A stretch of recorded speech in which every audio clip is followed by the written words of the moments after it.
So grab your trunks and your swimming goggles. It's time for Paddling Pool 335.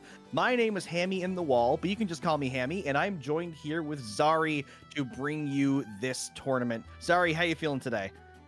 I am good. I am looking forward to see what these teams are bringing, especially why is it always there's when it comes to paddling pool, there has to be at least like 3 or 4 meme relevant meme team names. For example, we've got some Jet 2 Holiday going on. I had a look at the bracket. There is definitely some Silk Song mentions. It's it's certainly applicable. Yeah. Now, I'm looking forward to this match because both of these teams, based on the names, have plot armor. Because as the adage goes, nothing beats a Jet 2 Holiday, which means that they can't lose. They can't be beaten. You cannot beat a Jet 2 Holiday. But Insecure Connection, they might just lag switch. They have the lag buff on their side according to their name. So this really could go either way based on the names alone, which I think might play into the little lore I'm making up in my head here, which I'm excited to see.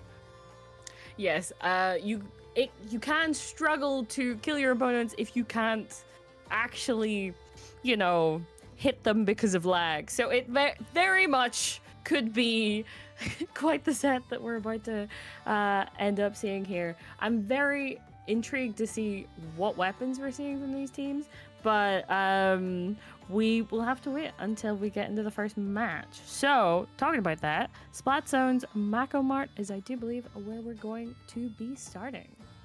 Yeah, Splat Zone's Mako Mart going to get some nice groceries, maybe a couple of popsicles or some freezies on this hot day. I keep complaining about the heat. I'm Canadian. I'm not built for heat, and it's September. As soon as September hits, it should suddenly become very cool outside. That's my opinion. But yes, Mako Mart, a tried and true zones map. I feel like it's becoming more and more popular. Hagglefish Zones is always that one that you see, but I think Mako Mart's kind of been replacing it a lot recently. Now, both of these teams should be fairly comfortable here because they've definitely had ample time to play on this map. So, as you said, we'll have to wait and see what weapons they bring, though I am kind of looking at some of the sendo dotting profiles for these teams. A lot of supportive weapons on the side of Jet 2 Holiday. 2 different players who have some the Headit in their map pool, and Splatlings in general, and just it seems like there might be a team who's going to play for a lot of paint control and try to overwhelm the side of Insecure Connection, whereas Insecure Connection seems to have the much more aggressive in-your-face kind of flanking comp that you expect to see from some of the aggressive playstyles in Splatoon 3. Yeah, it will be interesting to see how these 2 teams match up, given what context we have from, as you're saying, from Sendu. So it really does depend on what they actually end up running, because you can look at those map pools and they can be spot on, or players just pick whatever. So sometimes you get some wild cards coming out and you're like, what? Where did this come from? So very much looking forward to see what we can get from these teams. And yeah, also important to note, they are seeded 16th and 17th. So it should be very close. Not only because of their namesakes, not only because of their playstyles, but just because of kind of roughly where they're seeded. Like, they are set up to have kind of as close a set as possible, but we'll have to see if that comes to pass. Yeah, and winning this match, of course, will get them continuing into the winner's bracket, as this is a double elimination tournament. But, of course, whoever wins this game will go to play the number 1 seed in round 2. So here's hoping for whichever team wins that they will continue to make a good winner's bracket run. But that is the caveat of when you're the 2 middle of the pack seeds who play together round 1, is you always go against that top seed round 2. It is a nightmare to deal with, and it's a nightmare that I frequently live in. Yeah, it is unfortunate to end up right in the middle. Like, you tend to get a very even first set, and then just a bad time. Like if you come out on top, they're waiting in the wings for you. I don't know what to tell you. And especially that top seed, ooh, they are looking formidable. Featuring is what they're calling themselves, but like looking at that, let's Phoenix, Alwo, Silver, Devin, Asha, Kiki, like, would not want to be fighting them round 2. But good luck to both of these teams, because that's your prize for winning this set. But to be fair, that's also great practice, playing these high top level players. A lot of these players recognizable from not only the Splat World Series, but also the Sendo Q Season 8 finale that just happened. So getting to play against those players is invaluable experience, being able to look back and VOD review those matches and, kind of see the difference in your gameplay is something that these players may need to remember once they get to that round 2, depending. But we are getting a little ahead of ourselves with that because we still have to actually play this first set. Again, these teams should be very close. This is like the best warm-up you can get. Well, I guess the best warm-up is playing a team that's lower seed, but this is throwing them right into the action. Like, this is going to make sure that they're wide awake and ready to play into this tournament. And to be fair, it gives you a certain level of momentum going into that second set. So, but we're going to start where we are, and that is looking at this first game, first set, Splat Zones Mako. What have we got? Okay. All right, a few interesting weapons we're seeing here. Mainly that Ink Brush I'm looking at as a previous Ink Brush player. Also, I am a huge fan of the Rapid Blaster Deco Pro. Or not the Pro, sorry, just the normal Deco. But yeah, already both teams kind of going in for the side. But here we see that Ink Brush coming in from the back, managing to get 1, 2 players down on the side of the Jet2 Holiday. And just look at that. Both sides just completely getting wiped out for the most part. Yep, yes, indeed. Insecure Connection able to get that zone and keep it. Jet2 Holiday kind of having to back out, regroup a little bit, but yet again, that brush. Like, you're not going to get a brush to back out. They are committed. That is how that weapon works. But yeah, already we are seeing people going down left and right. There comes the Reef Slider, getting the kill, able to kind of continue to solidify that zone in the side of Insecure Connection. Very different if it was secure. But yeah, they continue to push. Yes, that's right. Insecure Connection do secure the zone, and now Jet2 Holiday looking to make a name for themselves as they get 2 players down. Do not cap the zone quite yet. I'm sure they're going to do that in a couple seconds. Actually, no, the pencil player opting to paint off to the side. I'm not sure if they quite realized they hadn't gotten the full cap yet, but they still have control. Not too many points away from a lead, so they're going to look to hold out here just a little bit, but a couple specials getting ready on the side of Insecure Connection. A bit of an overextension from the Decapitator will go down. That will give the go button for the specials to fly. Insecure Connection, they lose the lead, but they gain control in a little bit of a fight, losing a bit of numbers, trading out, and honestly, I think Jet2 Holiday held up pretty good there. They didn't lose a zone for that long. They didn't lose numbers, and they kind of respected those specials. Because yet again, the specials the Insecure Connection are running are very good for like capping that zone and putting on a lot of pressure. But once they've like run their course, you're kind of you've not got continued pressure, right? That's what you get from Ink Strikes. They can do a lot. Same with the Reef Slider, but you need to be aware that you have to follow up on that, right? Just having a fun time in the back line yet again, as they should. They do get taken out, but look at that timer. Yes, there's 2 down on the side of Jet2 Holiday. This is going to flip, I would say, but pushing down to 11, yeah, that's a nice place to be at. Yeah, that long flank from the brush is not there to help you KO. It's there to help you buy as much time as possible to get those solid points. Jet2 Holiday know that they can get back in and get this zone pretty quickly, like when they throw strikes and walk in together, and so they don't need to get the KO. They know that they're going to be able to continue to keep this lead, and with that nice little quick scope we see there with the wipe out, Jet2 Holiday, 2 players getting set up on the side, but on the left side, they get picked off by the Blaster. Insecure Connection may be able to push forward, actually opting to clear out their base does not go in their favor as the bubble comes out from Z34, and now this is a devastating position for Insecure Connection. Indeed. They also, when you look at those penalty points, they are about to run out, and then we're into single digits here. This is Insecure Connection need to get this zone now, and the only one up is the pencil. They are able to cap it just about in time, but oh my goodness. Minute and a half to get that zone and get it to 1. That's gonna be a struggle.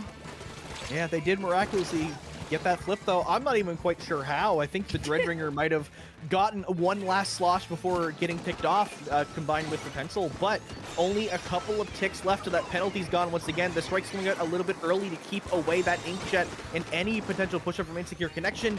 Getting picked off by the strikes is not what you want to see. The zone does get flipped, though. Italic has to paint for it, trying to get this cap. Pencil v ZF Charger and Jet 2 Holiday will just somehow barely cap that zone, despite the overwhelming presence from previously in that match, and they will take game 1. Very nicely played from Jet 2 Holiday there. There were definitely moments where Insecure Connection had that zone, had kind of a bit of a hold, but in the second half of that game, we just did not see that, right? That was just not what we were getting from them. They did seem to struggle to kind of get their footing again and find their way back in. They went in with specials, but it just wasn't like they weren't quite able to follow up on them. And then Jet 2 Holiday was just able to kind of clean up with that brush. That brush didn't work. So yeah, it's a very good place to be at if you're Jet 2 Holiday. Insecure Connection, they have a Rainmaker Humpback that they need to take, or else this is straight down to losers for them. Yeah, and I'm very interested to see how this next game's going to go, because there was a couple times that game where some of the objective play was curious, you know, not fully capping that zone when you have control, or being able to somehow cap the zone even in a position that you shouldn't be able to. So Rainmaker, where a player is committed to holding that Rainmaker, where the player is the objective, I'm curious to see how these teams are going to play around said objective. You know, are we going to see people leaving the Rainmaker in awkward spots, unpopped in your own spawn, and an ink brush comes in and takes it? Or are we going to see that commitment to making sure the Rainmaker is never in an inconvenient spot and always putting it in an advantageous scenarios? So that's what I'm really looking for from these two teams in this next game. Yeah, is it going to be hyper aggressive, always pushing, or is it going to be playing a bit of defense once you've got a good push? Now, that is important to note when it comes to Humpback. There are definitely spots that you can defend the Rainmaker on. A lot of the time, teams are just so incredibly focused on getting it as far as possible, because all you need is like a horrendous wipe and suddenly all of your points are gone and they've almost got a knockout. So yeah, I'm intrigued to see if we see some more defensive kind of like plays going on, but we will find out. Also, if we see any swaps, that might be something. We'll see. We do see a Carbon coming up from Nasty, and also the Nautilus as well on the side of Insecure Connection. So a couple little mix-ups. There's that splatter shot as well. Overall, actually, also Z34 now was the Decapitator, now is on Dreadringer on the opposite side. So yeah, there's quite a few mix-ups here, but as much as the board does look generally similar. Yeah, it's funny because there's a lot of similar weapons, but they're not all in the same spot. Also, we have a pencil on both sides now, because I'd imagine like a pencil can do a lot more to support than the sniper can. So like the base sniper. But they almost are able to get that first checkpoint, but not quite. Jet 2 Holiday just trying to get this. Oh, but it does end up getting popped by.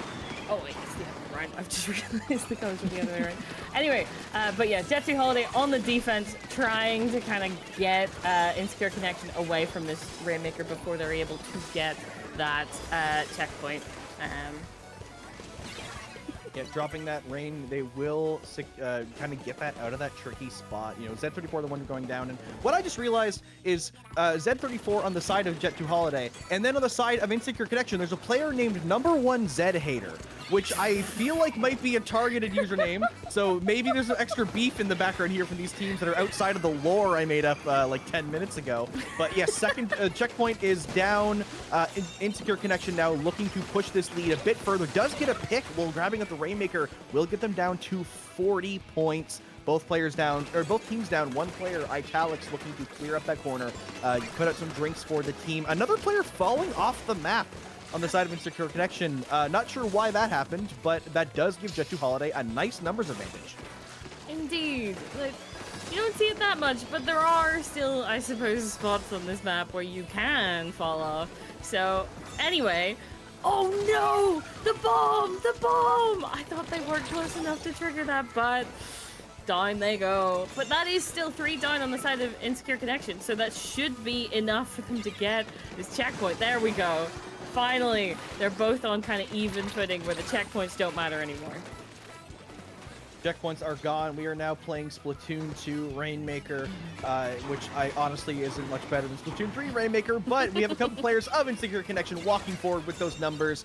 Carbon player's gonna be kind of nasty. That's a bad joke because her name is Nasty. But pushing through the mid here, Jet2 Holiday is now getting back in position. Insecure Connection didn't take as much space as you might have expected with those numbers, but they still do vaguely have control of this map. So does from each side, but Insecure Connection's a little bit overextended, may not have provided them as much value as they were hoping for. Ooh, but as we say that, 2 boot down on the side of Jet2 Holiday. The Dreadringer's trying to find a pick, but just not quite able to. With 2 players also on that right side instead of defending the elbow, this might actually be a bit of a problem for Jet2 Holiday if / when Insecure Connection actually pick up, there we go, that Rainmaker, right? Because Jet2 Holiday's losing a lot of ground on that left side, so they did definitely need to kind of jump back to try and control it. But here, they're just trying to find picks before Insecure Connection can push. That's just not quite happening to the extent they need. Ooh. Yeah. Sorry, I'm just realizing that Paraluna's nickname is Twink Brush. I just flew into that, and that distracted me for quite a second there. But yes, Jet2 Holiday, once in control of the Rainmaker, looking to potentially get a lead here with a minute left. You really don't want to have to get your lead in that last minute, so getting it now could be huge, but getting shut down in the corner by N, but not for long. Jet2 Holiday still have control. The hammer goes out, actually throws it, and that does work. They do get the lead, losing 2 members. 50 seconds left. Insecure Connection, now they have to be on the offensive. Yes, indeed. Now, there's only 6 points in it, but with only about 40 seconds left on the clock, plus overtime, it is a struggle to be in this position, especially on this map. You've got a whole bunch of distance to travel, and they put another 10 points on the board. Oh my goodness, from 34 to 24 in this kind of situation. Fair play, Jet2 Holiday. Yeah, extending that lead is massive. They already didn't need to do that, and they might do it again with that wipeout. Z34 Twink Brush trying to pop this Rainmaker. They can't move it far because of the strikes. Never mind, spoke too soon. They move it down to 12. 9 seconds remaining, though that pop will go in the favor of Insecure Connection. They may get an overtime here if they grab it. Number 1 Zed Hater has control of the Rainmaker. Will their hatred bring them a clutch overtime victory, or will they get picked off with the Sharking Ink Brush on the left side next to the Rainmaker shot? They don't see them. They're slowly moving forward. Will they notice them? No, don't drop. No! And a hammer as well. Oh my goodness. They certainly were not taking any chances. Yes.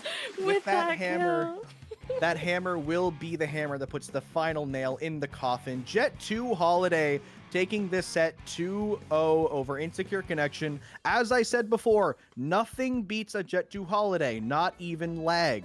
So they will be going on to the next round of Winners Bracket again, playing the number 1 seed in the event. So best of luck to them.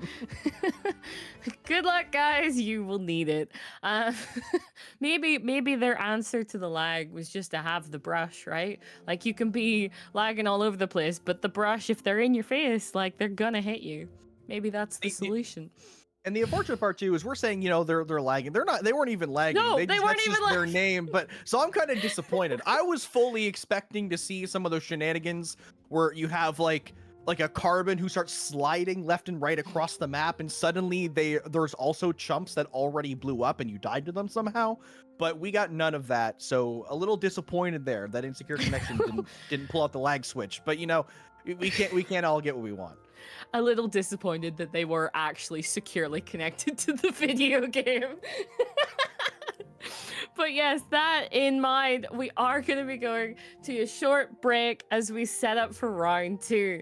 So do not be going anywhere. We will be back real soon with some more Splatoon gameplay.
Welcome back, everyone, to round two of Paddling Pool 335. Hello, it is still I, Zari, joined by Hammy. We are about to get into round two between these two teams, the Rice Sharlings versus Ink Souls Maria. I would not have known what that first team was about had you not have mentioned that to me in the break, Hammy. It just seems like a weird name. Apparently, it's not. Yes, unfortunately, I play pretty derby because I like roguelikes and I like to try to 100% games. And yes, Rice Showerlings, I believe, is based off of Rice Shower, which I think is like a real racehorse that existed and is now turned into an anime girl. And I think that works too because it seems like most players on the team, their Sendo profile pictures are other horse girls.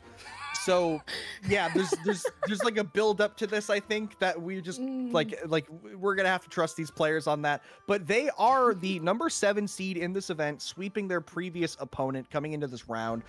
Ink Souls Maria, an existing team, I believe, who've been around a paddling pool for a good while. Seed 10, so not too far behind. Did not sweep their previous opponent, but still nonetheless won the match. And realistically, that's all that matters.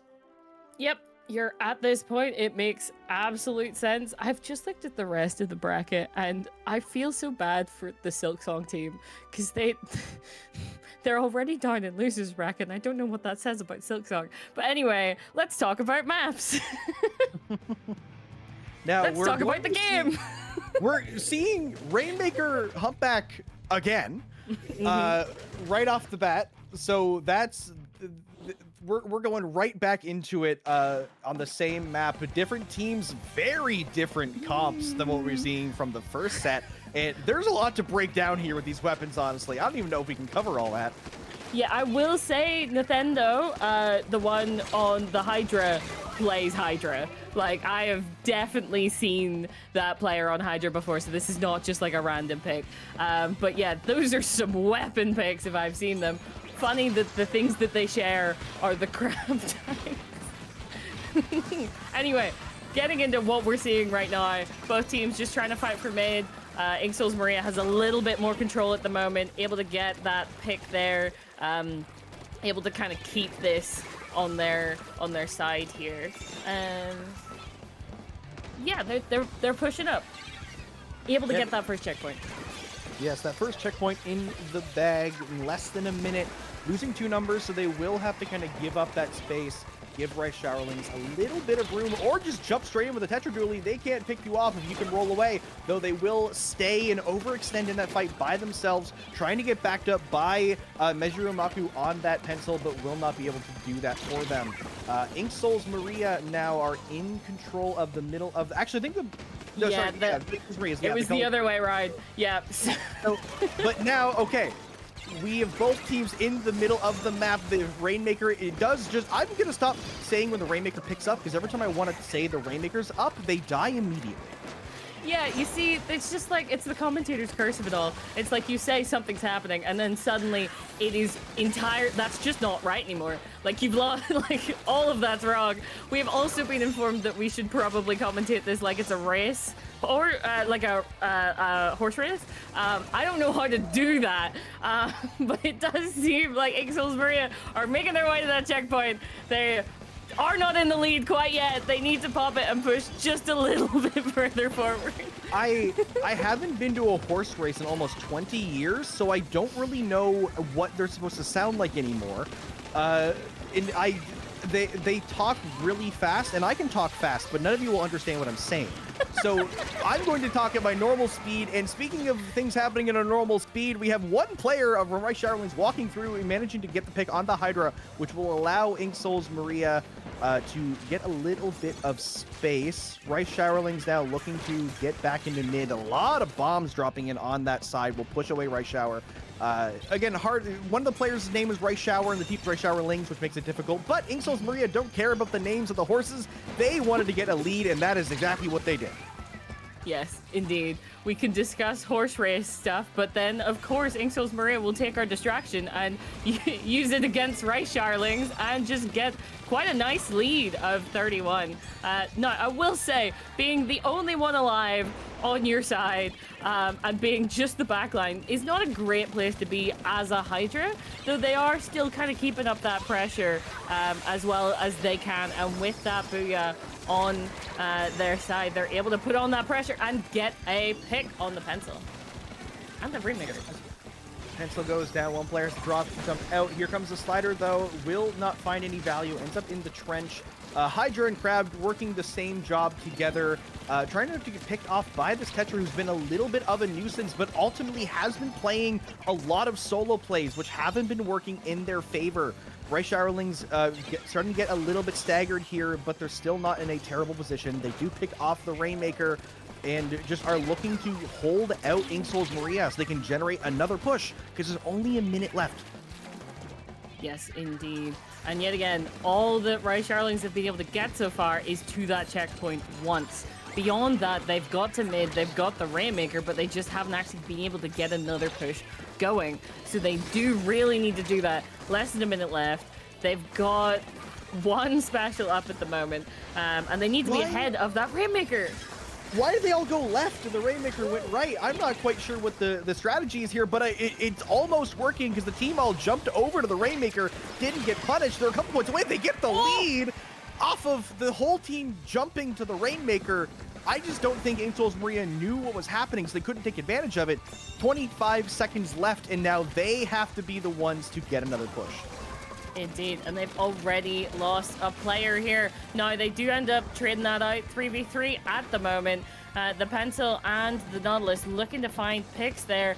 Yoshi's going on the right, makes it that little bit easier to drop in, but the Pencil is watching them. Really, they need to get someone ahead of the Rainmaker, because there is that... Oh, no, the bucket ends up going down, and there goes the Rainmaker. Yeah, an unfortunate position for Inksoul's Maria there. That's not a place you want the Rainmaker to be when you're on the back foot, especially in overtime. And no players of Inksoul's Maria were able to get ahead, which allowed Rice Showerlings to just completely surround them on that track. Will pick them off and get the win after a very last-second lead from them. And now, after 2 games in a row, we can finally get away from Rainmaker Humpback Pump Track. And actually see some Clan Blitz for the first time in the tournament so far. So we're going to be going to Barnacle and Dime specifically, which very much, it is a map you can get stuck in, or you can get locked in a little bit. No, less so on clams, because you've got to go back, like some players have got to go back for clams, right? It's a bit more difficult to kind of hold that lockdown when you're trying to like actually put points on the board, but it can still very much happen. So yeah, will be interesting to see how Inksoul's Maria kind of counters what Rice Showerlings are doing. They definitely had like a good push of their own, and they kept that pressure up pretty consistently through the game. So they definitely have it in them to get good pushes. They just need to also have that defense on their side, especially for clams. Yeah, both of these teams, they've shown promise in that first game. Both teams had a lead for a while. The big thing for Inksoul's Maria here, if you want to look at getting this reverse sweep, you need to take advantage of the fact that the Rice Showerlings keep making a lot of solo plays. We've seen the Rainmaker by themselves pushing up. We've seen the Tetras by themselves pushing up. If Inksoul's Maria can pick off that individual player in a 2v1 or a 3v1 and then fight the whole team in a 4v3, or at least pressure them away, that's going to give them so much presence in this match. And we've seen it consistently, excuse me, from Rice Showerlings that they'll do those solo plays. So Inksoul's Maria need to make that adjustment if they want to make this game easier for them and not go down to the loser's bracket. And also like keeping an eye on where people are coming from, and like maybe even just like predicting a little bit more what they're going to be kind of doing and where they're going to be going, because yet again they will make those solo plays. So it'll be interesting to see how they might be able to counter that. I think the only change is just that pro. It's very much a helpful weapon to have, but yeah, I think the rest of it's the same. Or was that Nautilus the other one? They did change which Nautilus they have. They used to have the one with splash down, now they have the other one. Those are the only 2 switches across the board. We do already see Inksoul's Maria trying to pressure that one on the left side. They're playing by themselves. They haven't jumped out yet, actually. The Nautilus is ready to stand there and try to fight it. They've switched the fight over to their plat, trading out 1-1, make that 2, putting Rice Showerlings in control of the number situation, pinning Inksouls Maria into a corner. The Tetras once again sliding up to that ramp now, being a bit of a nuisance. In Inksouls Maria, that's not the opening you're looking for. No, but they do end up getting 2 picks off of it to kind of put them back in a position to push Rice Showerlings back to mid. Now, they do end up losing another player in the process, but get 2 down again to kind of give them more space to move up. And that's another pick, the Blaster getting one, and there jumps out a player, which should give them pretty good leeway on this mid if they're able to get, there we go, that player as well. They get a bit of leeway in mid, but a couple more players trying to slide their way in. They need to control this spot. That Crab Tank will do just that for them. And Tony as well on that Vanilla Luna will help get that pressure out. They do lose a numbers advantage. It's just stuck in 2-2. They do have a Booyah Bomb in the bank ready to go, and they will be sending it out now. It's going onto the plat to try to keep that area clean, but all 4 of these racehorses are pushing their way through. They will get one and looking for more. Indeed. Yep, there's another one going down on the sides of Inksouls Maria. They're able to make a power clamp, but at the moment you just don't want to have one. Like, you're trying to be on the defensive here, and they're just losing so much ground.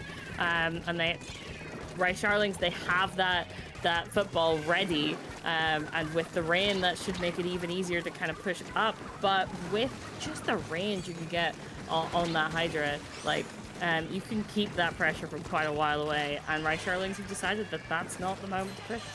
Not quite. Yeah, they have the specials. Well, they had some specials. They popped out the soda, so they now have the ability to move quicker. Here comes the Crab, but they do lose a member. Once again, one player going up a little bit too early will force them to have to stall out a bit longer here. They may just have to wait for Inksouls Maria to make the first mistake. They have plenty of power claims, so as soon as they're able to get in, it will be devastating. So waiting for the right opportunity is not the worst strategy here if they believe that they can defend later. Yes, indeed. They just need a good push. And at the moment, with the clams they have on the board, like, they could definitely make a good push out of this, especially if they're able to hold it for even longer. But yeah, they've pushed back up to that advantageous position here they were at before. The Booyah Bomb comes out, slowing them down. Down goes the Tetras. But they are still getting picks. On both sides, they're still getting picks. So it cannot... Ooh! But Inksouls Maria does lose 3 players at once, which then finally gives them the time to go in and get a push to 54 right now. This is the push opportunity that Rice Showerlings were looking for. They get a couple of points on the board. Well, I'd say a couple. That's more than a couple. And they're still pushed up, but no clams in the bank. Major Ramaku actually runs back to get clams, passes them forward, but no one's able to grab those and get them in. Basket will close, 3 players down, just the pencil left alone. They're opting to try to keep mid, but this may be a mistake, as here comes Tony with that zip caster, looking for the pick, but does get picked off. Actually, no, someone else got picked off, but they did get picked off. And a bit of a scramble, but Inksouls Maria managed to get back mid, especially with that double on the Booyah. Yes, indeed. Oh, that was very well placed Booyah. We can see Inksouls Maria pushing up. It's currently like 3v3 at the moment. They're able to get up. They're able to put the 2 power clamps in, but they don't have any other follow-up on it. So it does look like, unless... Oh, Yoshi's able to find a couple more. That is good to get, like, at least a little bit further. There's more clams on the board. They're able to take the lead down into the 20s. Oh my goodness, and there's the wipeout. They gave Rice Showerlings a taste of their own medicine. That is how they took the lead in the last game. So now Inksouls Maria just need to defend for 15 seconds. 2 power claims on the board, trying to look their way in. Trying to do some quick mental math. I don't think that both of those power clams is enough to get the lead. They'll need a little bit more than that. There goes the break. Second power clam's now in a Crab, which means that they won't be able to throw it forward. Tony's rushing forward to clear out the Crab. They do. They get 2. Tony's in the back, clearing out their whole team. It's just Tom across on the side. They can't do it. Inksouls Maria giving Rice Showerlings a taste of their own medicine, and they will tie up this set. Oh my goodness. Yeah, I was gonna say it didn't look like it was gonna be enough just from the amount that Inxels Maria was able to pull ahead there on their last push. And yeah, once that player popped Crab, it was just not going to work out for them. They needed that clam to be way further forward to have even a chance of getting it in. And just, yeah, they just kind of cleaned them up at that point. But that does mean we do get a game 3. Both these teams definitely still in it, and also means we get to see some tower control for the first time this tournament as well. So looking forward to see how these two teams are gonna play this tiebreaker. Because yeah, the first two map modes, obviously they like one team picked one of them, the other team picked the other, but the tiebreakers, the final games in the sets, neither team gets to pick. Like those are just like a set ones from from a specific pool. So now I am interested to see what weapon change-ups we're going to see here, because there's a lot of weapons that these teams have on their roster that have alternate kits that may be helpful. Like, you know, we've seen Nintendo on that Hydra, and the Hydra is already good for tower control with that Booyah, with that range, but there's also the new Hydra with the bubble that could be an option. You know, we've seen Yoshi's on that Splash, could switch to the Splash Neo and get those strikes, you know, kind of get some of the cheese specials for the tower. So I'm curious to see if we're going to see the comfort picks here, or if we're going to see some of the gimmicky picks that are better for the map mode combo. Yes, and I will say that that Luna will continue to be a menace on this. Like, there's no question that Luna is staying Luna, especially from tower control. So yeah, I am intrigued to see also if we get a switch back to the splashdown Nautilus that we saw in the first game of the set, and also if maybe we continue to see the pro, the new pro specifically, come out, or they might change that up. So just a lot, we could see a lot of changes coming out from these teams, or they could keep them pretty static. I don't know. We're seeing actually Machine coming in from Magi, and other than that, I think we're all the same, both opting for those vanilla splashes. Now, I'm also seeing some spitefulness in both these builds. I've just noticed Tony's running opening Gambit and has been the entire set, and Right Shower from the side of Right Showerlings on that Tetra Duelist has been running Haunt. So very different and very bold strategies from both of these players and how they want to play these weapons, as Right Showerlings already losing 2. Indeed, but that's 2 down on the side of Inxels Maria, so neither team's at full strength right now, but Rice Sharlings will get back to that much quicker, and they're able to start pushing the tower, and yeah, getting towards that first checkpoint. Which, to be fair, this, like, sometimes this checkpoint gets stalled out if you're all still fighting in mid, but normally not. It's the second checkpoint that's the real kind of meat and potatoes of this map, so interesting to see if they will be able to get that far on this push. Yeah, ideally, if you're a fan of Inxels Maria, this first checkpoint shouldn't be too much of a problem. Hopefully we see them get that checkpoint of their own if they're able to win out this fight in mid. A bit of an awkward position for the Crab, but it does help get the pick. Doesn't gain them as much mid control. There is a slider on the board for Rice Showerlings that could come out at any moment, and here they come on the left side, dropping in. This way is coming out from Magi. They're trying to call them out desperately so they don't get slid. The team is able to assemble, and they do get the pick. And Inxels Maria now with a zip, with a Booyah, are looking to break in here and try to cause some mayhem. Yes, indeed. Very nice to not let that Nautilus get set up. But the last player there, able to get the Luna, but at what cost, as they all get wiped. And that will, yet again, make that first checkpoint super easy on the side of Inxels Maria as they get the lead and move up to the second checkpoint here. Yeah, they took 1, but now they're going to take 2 instead. Inxels Maria halfway through this second checkpoint. A Hydra's on the tower, so you're not going to be able to approach that thing anytime soon, especially if you got Tony just getting directs on the side. Meijiro Makaru is the last one alive, trying to just pressure out the tower. Does actually get the pick, And the rest of the team coming into Soda here just for a little celebration of, you know, GG's, we just killed them all up. Let's crack open a cold one and let's regroup here. Try to get this map back in our control because we're halfway through the game now and you've got a little bit of work to do. Yes, indeed. It is a struggle to have to get to that third checkpoint. No, not quite. They didn't quite make it to that point, but practically that's where they've got to get the lead here. It is a struggle of a place to get to, but not impossible. I would say the point of no return on this map is past that checkpoint. So still very doable, but such a struggle to get to. So Rice Sharlings, they got to get to that second checkpoint first, though. Yeah, and as you said, this is definitely doable. You have to get rid of some of those problem children. You know, you're going to be looking to get rid of that Loon Blaster because Tony has shown what they are capable of. Two players of Inxul's Maria stuck in the corner in the bats, but Tony slips by, goes for the tower. Can't pick off either of the players, did get them low, but now Toketeo, the last one alive on Rice Showerlings, does manage to get out of the scramble, is going to try to play Crab here and keep away all four players of Inxul's Maria. Just playing like a classic game of Duck Hunt, you know, looking left and right and trying to make sure that nobody gets past the end of the screen.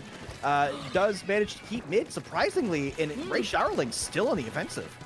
Yep, yes, indeed. I do believe that at one point there they pushed or kind of made one of the players on the side of Inxul's Maria fall off the map there. So very much the pressure was helpful and intentional for Rice Sharlings and has very much kept it in their favor.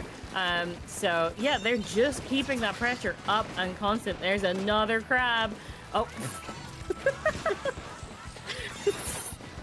Oh, always funny when you watch a crab have no other options.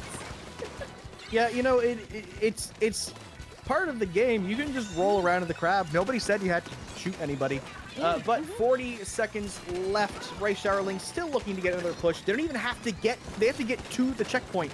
They don't even have to start working down on the actual checkpoint itself. The Sodas there will give them a bit of breathing room, but a Booyah will not give them breathing room as there's been scrambling for the tower. They may have been a premature run for the tower. I think that they probably should have backed up there and kept those numbers because now they've started a little bit of a stagger, giving Inxul's Maria room to move up. 15 seconds, that Zipcaster is going to go straight for Measure Mukru, who just respawned. Let them breathe for a couple seconds, Tony. No, Tony doesn't believe in that. Oh, and with their dying breath, takes our Tam across. And yet again, even though the Luna ends up going down, they make quite a big impact here, and the rest of their team able to follow up. Oh my goodness.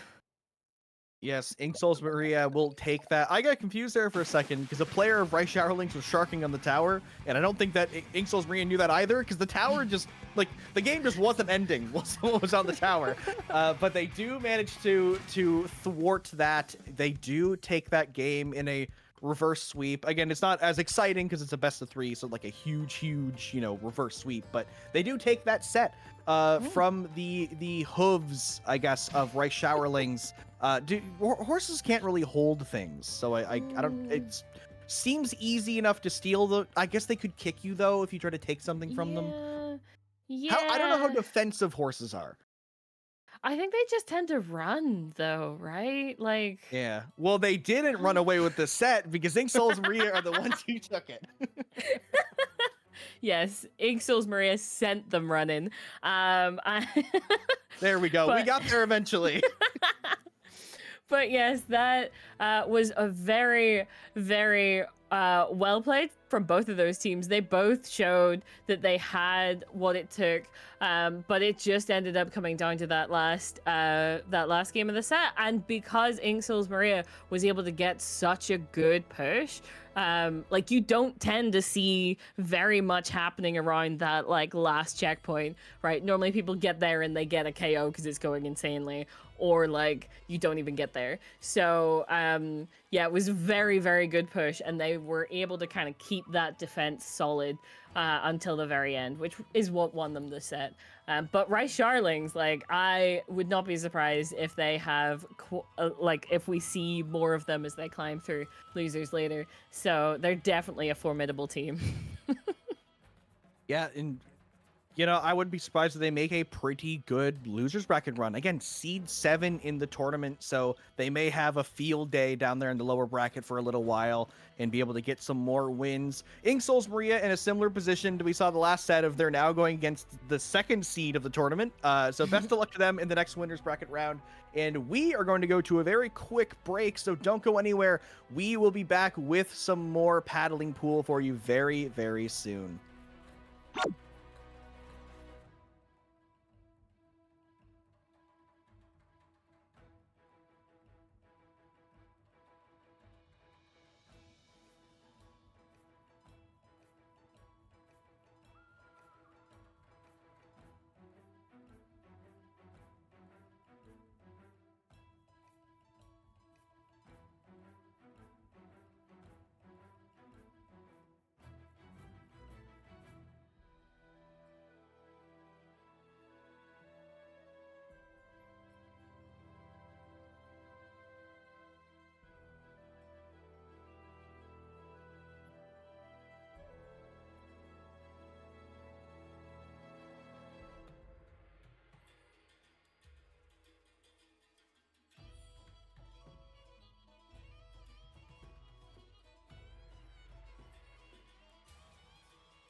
Welcome back, everybody, to Paddling Pool 335. Once again, I am Hammy in the wall, but you can just call me Hammy, and I'm joined here with Zari as we're going to go into Love, maybe, versus Distinct.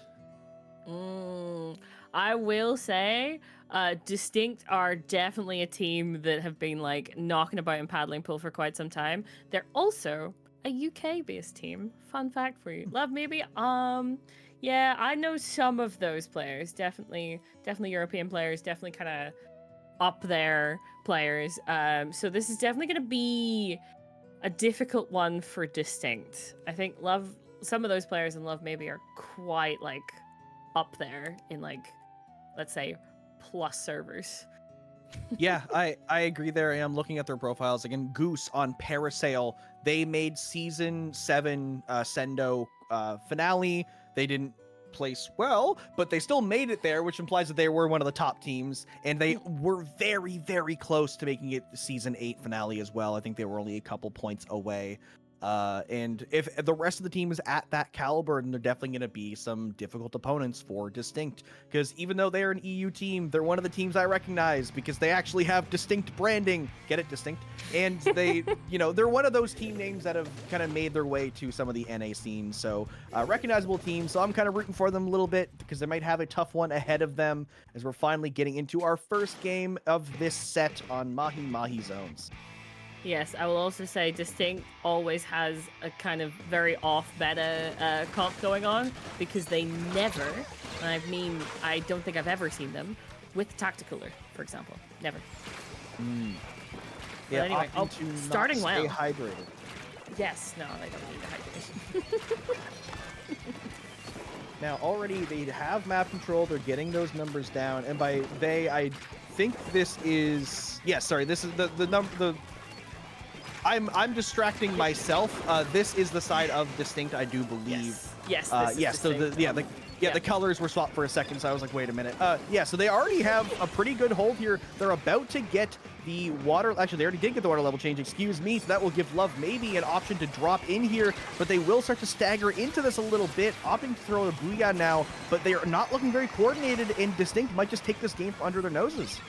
Yep. Already straight back to having that covered. And yet again, Distinct is just like letting them drop into them and dealing with them as they come.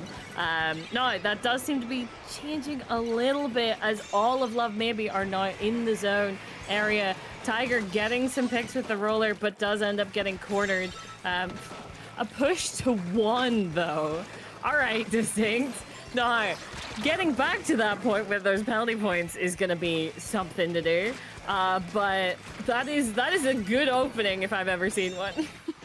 that opening from Love maybe seemed very disorganized. It seems like they were like, oh wait, we're playing, and then at one point left they managed to cap last second. Though Distinct are still pushing their way through, they managed to finally get 3 players down and get back in control of the map. So they're looking to take this game. We kind of alluded to that Love maybe potentially being the stronger team here. So Distinct really need to get these wins where they can if they want to push through the set. So doing a great job at that. Once again, just kind of keeping Love maybe staggered on their own half.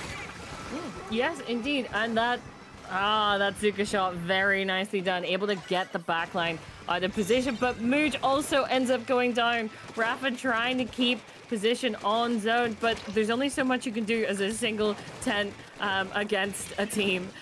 They're able to still stay alive, stagger out their death, and their teammate has been able to come back again. Our teammates, and not quite able to help them in that fight though, but they are able to clean it up. Yeah, the Booyah armor manages to save Goose for a little bit longer, and now player just named $sign here on the Splatana coming in. Decided, took a nice look. Decided to dip their toes in the water, said, nah, that's too warm, I'm good, and hopped right back out. Now will continue to be a nuisance on the sword, does get 1, will get traded out. Still not a cap for Love maybe, except now they did it while I was talking about it, and they will continue to get through this penalty as they do have the advantage. That hammer says nothing about it. Yep, the hammer had nothing to say. But they are able to get the zone back again, put some more points, or put some more penalty points on the board for Love maybe there. But the blaster is trying to find this mini, not able to get it, as Distinct are almost in control of that zone, but it ends up flipping because of that kill from the sniper there. Obviously, Respawn Punisher will mean that'll take a little bit longer for Distinct to be a full squad again. They're waiting to be a full squad while Love maybe is cutting through their points, finally getting past the halfway point, especially with that nice pick from Agora Hills. Ooh. Make that 2. They're just, you know, they're finally warmed up here, I say, as we're in winner's bracket round 3. Hammer going down, the stagger on Distinct will continue. Rafa, though, with that Zuka, may be able to distract just a little bit, but playing by themselves might not be the best play here. They need to group up with the team, but no teammates to be found. Will they back up in the water? No, they will get picked off. 10 ticks left. The Booyah's getting stalled out, just preventing Distinct from walking in, and here it is, the KO from Love Maybe. Just barely so Distinct lose this game. Yeah, that's so unfortunate. But yeah, Love maybe, like, they just needed to actually get set up, right?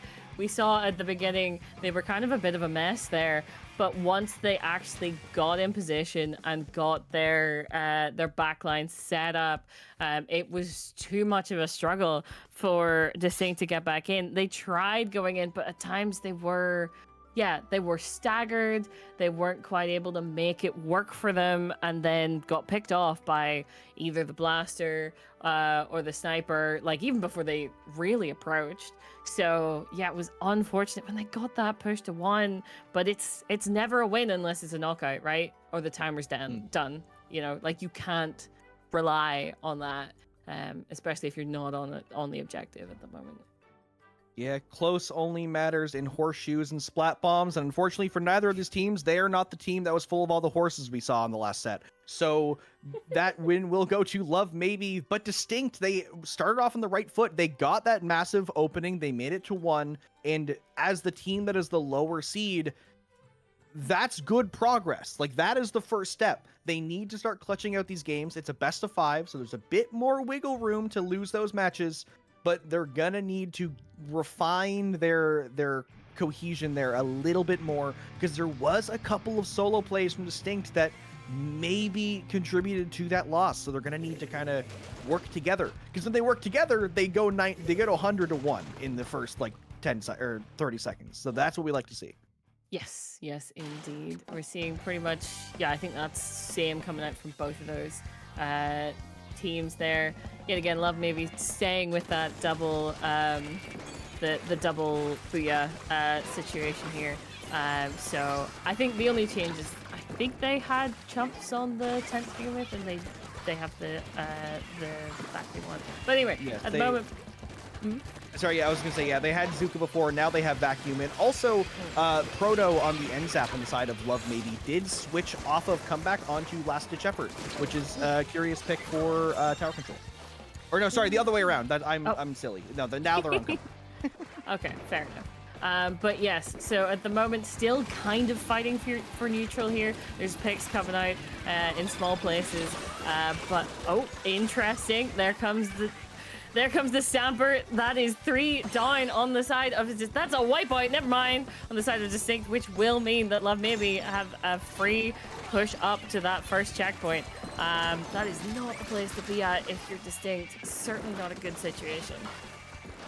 Yeah, already pushed out in an awkward spot. They're back together, though, thanks to dying around the same time, plus those beacons. And we do have some players pushing up, but not enough. They're trying to pressure this tower. Mooj is able to get those popsicles onto the tower to try to keep away the E-leader, but not able to do it long enough. Now we have $sign here trying to just pressure this side, booyahing in an awkward spot with a hammer just to comedically slide in the back.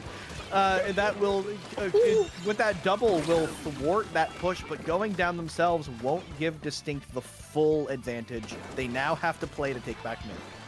Yes, indeed. And that E-leader is just searching for victims at the moment. Backs off to get a little bit more leeway. Knows that the that roller was there, but they end up going down. What a snipe! Oh my goodness, you do really need to deal with that sniper, but it's so hard to get anywhere near them. Yeah, unfortunately, that's another wipe for Distinct. Rafa was the last one alive, stuck in a vacuum with many players approaching them from all sides. Once again, Love Maybe have pushed this tower back up. They're approaching that second checkpoint. No specials on the side of Distinct, but a curling bomb plus Tiger running in will manage to take out one, getting traded.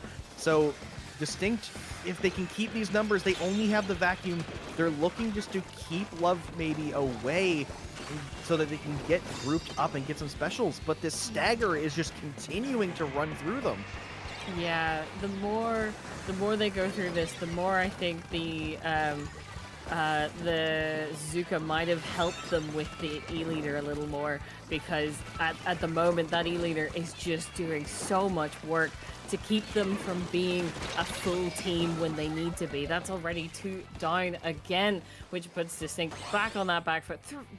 Never mind, a wipeout. Oh, this is not a good position to be in. Yeah, this isn't looking great for them. It's definitely a different story than game 1, but they're not out of it yet. A minute and 40 is still plenty of time. They just need to start finding those critical picks, and they need to stay alive. We've been seeing a lot of Distinct members getting picked off in unfortunate circumstances, so they may need to kind of work together a little bit more, maybe improve their positioning to not get picked off, because they're just getting kept away from this tower.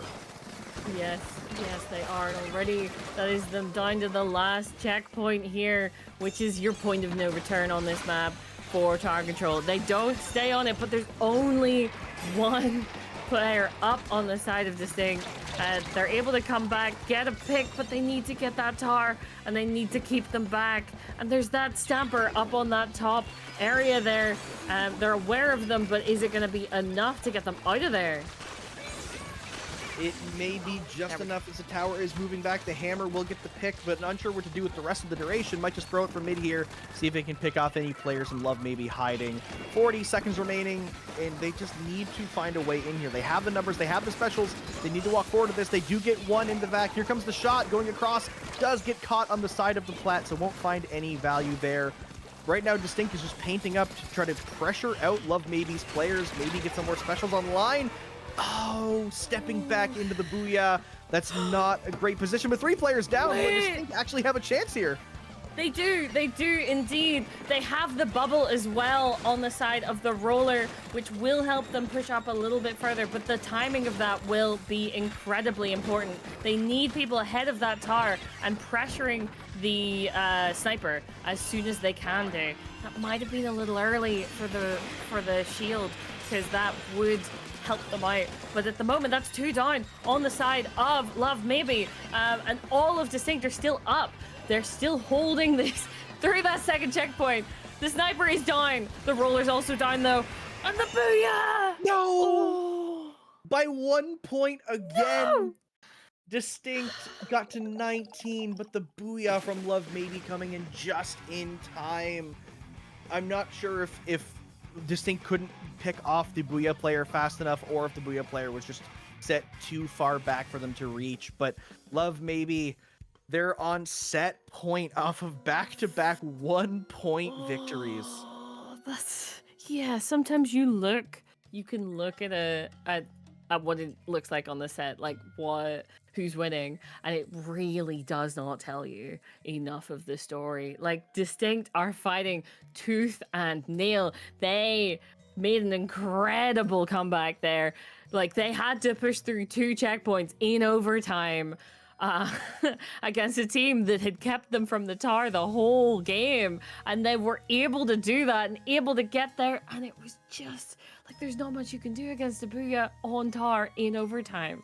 Like, what are your options? Sit and die or get off and end the game? Like, that is a struggle. Now, interestingly, we've seen Distinct, their entire game depended on 1 push. In the first game, they pushed 100 to 1 in 1 push at the very beginning, and then in this game, they pushed all the way to 19 on their ending push in overtime. We need to find Distinct either make one of these pushes go a little bit further, or they need to get a second opportunity. I think that Mm. second opportunity to get the lead may be what they need, because like for tower control, they had to go through every single checkpoint on that one push. So if Yep. they had gotten those checkpoints previously, they would have been able to get that push going further because it would have had more time. So that second push, I think, is what Distinct is looking for if they want to win this set, because they now need to win 3 in a row against seed 3 of the entire event, and we're on Rainmaker Crableg. Yeah, and they're still keeping that E-leader, which it is a map that you can see a lot of as an E-leader. Like, there's a lot of high spots that you can like get a very good bird's eye view of what's happening. So it is not a fun place to be whenever you're trying to not get sniped. But already one going down on the side of Love Maybe, and they're just trying to dodge like the shots of that bow at the moment. Like, that blaster is well pushed back, but does have a booyah out, up and ready. Okay, that's a lot of people going down very quickly, but that's a lot more on the side of Distinct. Mooj is the last one alive on this side here. The Rainmaker going that direction could potentially stop it, but probably not. Now, one thing I'm also realizing, Agora Hills, the leader player, has been playing opening Gambit Respawn Punisher all of these games, which is the most hateful thing I've ever seen. But an already Love Maybe might just try to end this game here, but no, they do get picked off. Love Maybe made a crazy opening push, and Distinct now on the back foot for the next 4 minutes here, but they do have a contingency plan. They're running double Zuka this time to deal with that leader when they're on Greats. They have the resources here. They just need to work together and find these pushes, and the first step is getting some of those picks. Yes, they need some picks. They need good positioning and the ability to kind of do something with that, right? Once they make those opportunities, but that just is not happening. 2 down on the side of Distinct will put them back on the back foot solidly, and that's another player on Distinct going down as well. So here goes Love Maybe with another push. Let's see how long this one lasts. 2 down. Are they going to be able to stop this? 2 because is insane. I am not sure that, yeah. 2 because. Unfortunate end there for Distinct. You know, they, again, keeping it within 1 point the first 2 games, but Love Maybe said, no, this is our set to win. You know, we're not going to give you any chances. Hammy said, you guys needed 2 pushes to win, so we're going to give you 0. That's the end of that game. An unfortunate ending for Distinct, but those first 2 games, those are great matches for them to look back on and figure out how do we clutch this out? How do we get that 1 extra point? Where did we go wrong? They will be going down to the losers bracket in through round 4. So they're not out of it yet. They still have a chance to keep things running, but this is the part where, you know, losers bracket gets a little bit sketchy. You're playing best of 3 matches, and most of the teams down there are going to be around your seed. So they've got a bit of a struggle ahead of them, but Distinct can still make a good run out of this. Absolutely they can. But yeah, it will depend how that goes. Like, best of 3s are still after you've played a best of 5 to then get sent down there back into best of 3s. Ooh, it is never a fun time. But we believe in them. Distinct definitely have it in them to duke it out with those other teams that are down there. So we'll see if maybe we see a bit more of them later. But that being said, Love Maybe have won their way to semis, which is coming up next. So we're not going to be seeing their semi. We're switching back over to the other side of the bracket to see Seed 1 possibly for the first time. But they're currently still playing out their match. They have dropped 1 game to Seed 9, so we'll see how that goes. And yeah, we're just going to go to a short break as we wait for them to finish out their games.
Welcome, back everyone, to paddling pool 300 and 35.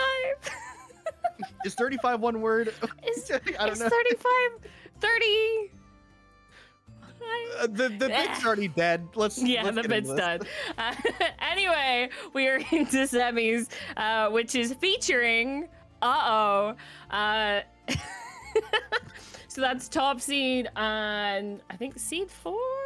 Is that seed 4? Yeah, seed 1 versus seed 4. Now, yeah, so this match is featuring but it's also featuring, and it's featuring versus in case anyone was confused. Yeah, just so you can keep up, right? Yeah, absolutely. So we also do not know out of the players on Featuring's roster who's playing, because there's a lot of them and they've all been playing. So who knows who we're gonna be seeing? How many people are on that roster? Like There's 7? 8 people. Yeah, there's 8 people on that roster, and they're all top level players for the most part. So we will get to actually see who shows up in the matches and if they end up switching any players. So had better be on their best behavior, because they're going to have a heck of a match in front of them as we're getting into this best of 5 semi-final set. We're going to be going to Tower Control on Ship Cargo Co. for our first game. Yes, indeed. A map we have not seen yet, so that'll be an interesting place to start. Now, Ship is very much a snowball. Like, on Tower Control, that thing, like, rolls and rolls and rolls out of control. If you get past that second checkpoint, the game is practically yours. So, interesting to see with like these caliber of players, if we're gonna see something like that, or if they're able to kind of keep each other at bay. Because yet again, like the players on the side of Featuring, very, very high level players. The players on the side of are very high level, specifically UK based players. So I'm intrigued to see how this all matches up. But we have got at least 3 games ahead of us, if not possibly 5. I always want to see go to a game 5 if we can. But yeah, intriguing to see how this goes, especially with a snowballing map to begin with. Yeah, I mean, I'd also like to see this go to a game 5, just because I like yapping about Splatoon, and the more games they play, the more I get to talk. But we will have to wait and see if we can even get to that point, because and Featuring are going to have to, be close matches and kind of go back and forth to get to that point. Now, yeah, this map, as you said earlier, it is a massive snowball. And because you mentioned that second checkpoint, but even the first one, if you get pushed away from the tower, that first checkpoint is so hard to contest, because, sure, you can push across the bridge, but there's a 1 in 8 chance that Featuring, or I guess a 1 in 4 chance that Featuring is going to have Devon 4K on their team playing. And that is a scary E-leader to try to push against on the bridge. And if you're from the court, that's an physical and literal uphill battle towards that tower. So preventing any of the checkpoints in this map are going to be a task for either side, depending on how everyone plays. Oh my goodness! I just looked at the names that we're seeing on the side of Featuring, and I'm like, all right, we know Crownie's there. What is this? What is this? Hold on. Not to name drop a team, but we have 8 big swing rollers here in semis of Paddling Pool 335. I respect this. I respect that both sides did it. I'm wondering who initiated this. It seems like you need to kind of coordinate that in Sendo chats, but okay, this is the worst thing for us. How are we supposed to commentate this? How do we know who was who? At this point, it's just roller v roller. You're just like, which color pushes the tar here? It does seem like, is that, right, hold on, we need to check, is this the right? The colors are backwards too. I Yeah, the believe colors that are- yellow is and blue is featuring, which I don't blame anybody for the colors being wrong because there's no real way of knowing who is who in this game. But what I do know is that featuring will be taking this first checkpoint thanks to the vacuum from Crowny. And now is trying to push forward, get some picks here, but the splashdown jump in will trade out 2 for 2 and make that 3 down and but that splashdown will get the wait, they did get the wipeout, they got wiped out. So they somehow died in the splashdown and didn't get the kills. They are putting, we're, as the commentators, we're playing on hard mode because this is confusing to watch. Agreed it is. If you've just joined, I don't know if this is clear, but this is semis. This is semis between 4th level team. Oh goodness. C4 and C1. Can you call this Splatoon? Like, does this classify as Splatoon gameplay? Like, at this point, this is just kind of a brawl in the middle of the map. This is either way. Now has control of the tower. They are pushing for this first checkpoint finally, but with 2 members down, and I don't even know which Big Swig has which special, so I don't even know which specials to call out when I see them ready on the top of the screen. But right now, all 4 players featuring have taken the tower. Oh, yeah, there we go. They get the wipeout. They push back that tower. The new one is the one with the splashdown. The old one has the vacuum. That's all you need to know, really. Every time I see a wall, it's so... I forget that Big Squig has wall. Why does a roller ever need a wall? But anyway, featuring are pushing and continuing to push and just making it a pain. But at the moment, that is 1v1. And ends up taking it. But the jumps, it's too late. The jumps already happened and they're on the tower still. Oh my goodness, what is this? And the checkpoint goes down. Featuring now does have they've had a solid lead and they've kind of extended that, but finally does get their first wipeout of the game. I think at this point it's hard to keep track of, but they're now going to be pushing forward. They have a splashdown and a vac online ready to go. They may want to look at taking this bridge to try to help get their tower to that left side because they've cleared the checkpoint, but they still actually got around the tower around that way. And splashdown coming out a little prematurely. This game has suddenly become normal. Like the scramble is gone. Like now we're kind of back here. Yeah. Like it like makes a lot more sense what's going on mostly, but also I just have to keep reminding myself that these are all the same fucking weapon. But yeah, like this is just, it doesn't seem like I was really getting a break here. Like they're trying to make the most out of it, but featuring's just doing just a little bit more, and it's working out for them mostly, as we're seeing them get back towards like pushing up towards 50, that 15 point they've already got to. But yeah, this is just chaos. there's a roller killing a roller. I don't know what to tell you.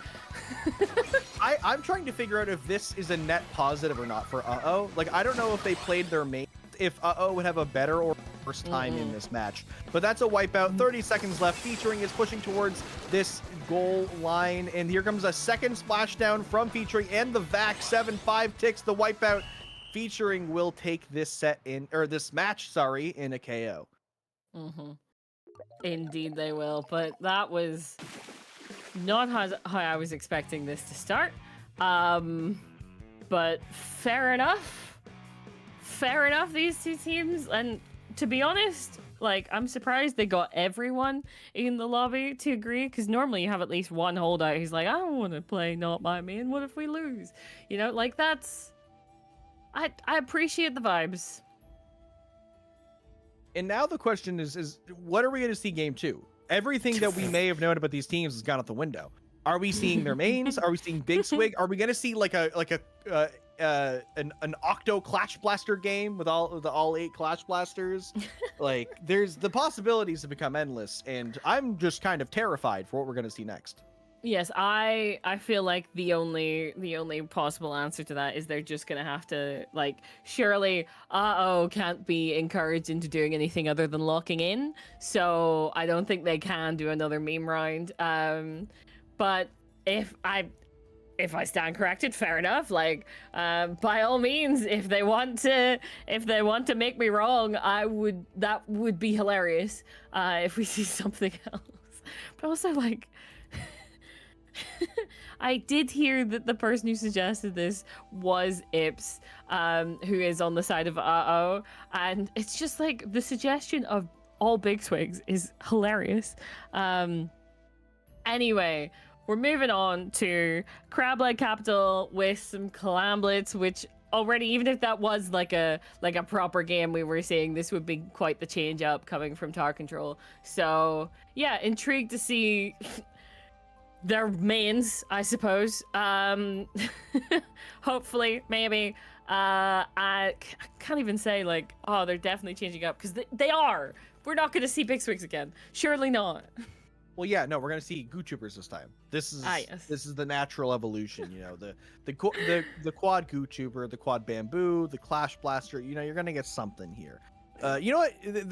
Maybe we're gonna see 8 Novas, because they're buffing the Nova like in a couple of hours, so they're gonna get ready for when the spray is less. You know, there's endless possibilities have opened up in front of us, and all we can do is try to stall as long as possible. But now only a couple seconds left until we see these weapons pop up on screen, and dear God, it's the Clash Blasters. Oh my God! I called it. What?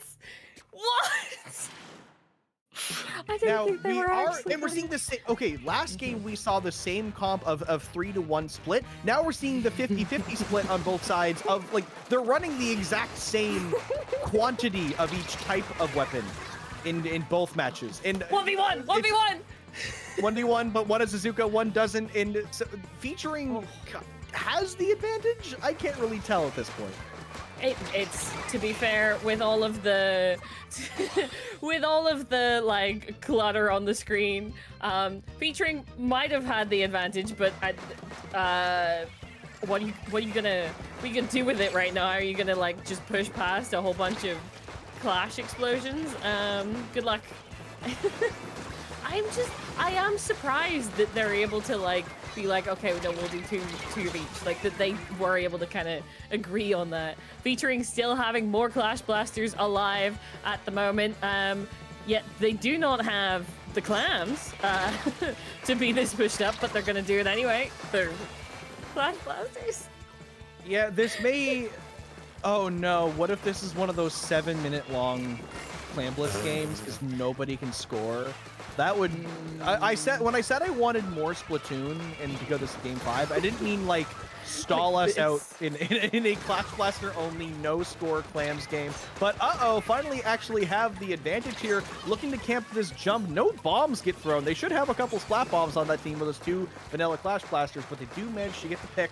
They have almost 8 clams across the board if they can pass those together and maybe break this basket and save us from purgatory. But not these a push. 2 teams, I don't think they want to do that. As long as one team breaks, it's confirmed that we won't be stuck here for more than 5 minutes. And here comes the break from and that will confirm that we will not be stuck here longer than we have to be. Now need to continue to just win this game if they want to take another game and take a game in the set and continue it on. Indeed. Well, featuring able to get out from underneath the basket, they get that power clam in response here. Blaster using ledges and corners to their advantage, and also getting 3 down on the side of and that power clam will mean that they also get one in immediately. They also still have a pity sitting back there, which they're able to grab. I think they're looking to jump, but yeah, there it is, and get the lead. No. Able to clean that up, Seb, and I can't even tell. One more gam. Able to jump in, but not get anything else done. So, quite yet, at least. Yep, that will be the lead, therefore, featuring not a massive lead. You know, A power clam plus a handful will get you back in control, but need to actually get out of their own base first, which it doesn't seem like they will be able to. And that will be one player of featuring who is just nicknamed WW. Not sure which player they are because they're half of them using aliases. But we have a couple players of now trying to push forward, get a little bit of space. They had numbers for a bit, and they will continue to keep that stagger going. You know, you will get picked off pretty quick by Clash Blasters if more than one are shooting at you at once. But I've seen a lot of players of featuring getting 1-for-2 trades by themselves, which is impressive because it's the same weapon. Yeah. Like, you're not using any other advantage other than your positioning and possibly your aim. That is 2 down with that, like, Zuka shots there coming from and they are able to find another player. They should be able to kind of make something out of this, but as I'm saying that, like 2v2 at the moment, and just seem to be not getting the best out of these like fights here. They're just not getting the advantage that they need, and they lose the power clam for it, and a lot of space as well. Yeah, they get a little bit of space. Less than a minute left, and still need to generate an opportunity here. They don't even have a pity clams. They're gonna need to pick up a couple clams. There's more than 8 on their half of the map if they want to try to pick those up soon, but it seems like they will start to gather some of those now with that numbers advantage. Featuring, they just need to lock them out, you know, get a Zuka or 2 online and just get one good fight. A little bit of lag coming out here, actually, from whichever of the 8 Clash Blasters we're currently spectating. But with 20 seconds left, they're getting a little bit desperate here, and they're going to have to find a way in somehow. Yep, indeed. There's 3v3 at the moment. They just need the advantage, the player advantage, and they do have it. Are they? Oh, no, that's big. That's big. Okay, they just need to put a couple more clams in, and there's the lead. And you know, I questioned it earlier if these meme comps were in favor of but it has given them a game tying up to set 1 in a best of 5. So maybe this could be the strategy, because as I believe you said, Ips was the one who suggested that this happen. So if can take some games, then I respect it. You know, if you win, you win. That's the end of the day. If featuring can take a loss because of it, that's on them. So the real question now is, are they going to keep this rolling? Are they fully committed to making this the most cursed possible semis? Because honestly, featuring, even if they could just make a loser's run, they have to. I've just seen something. Hold on. The first one was suggested by Ips, right? The second one was suggested by our streamer Naga, and they're asking what to do now. Oh my god, no, they still seem to be up for it. These two teams they've given us too much power. Oh my goodness, there is the possibility of course, the namesake, the Dapples. All right, so here's the question now for you, Zari. We're going to Zones Umami. What is the best and the worst quad comps they could be running here? Like, what's the best weapon? What's the worst weapon? Oh my god, that's such a like, you'd want something that doesn't paint at all. Oh my god. A whole bunch of E-leaders. But that would just be tap shots, or like them all sitting behind things from across the map. Maybe not E-leaders. What about like rapid deco or like rapid pros? Like only rapid pro, they have to try to paint the zone against each other. Well, we're gonna see in like 0.5 seconds here. 8 sync brushes.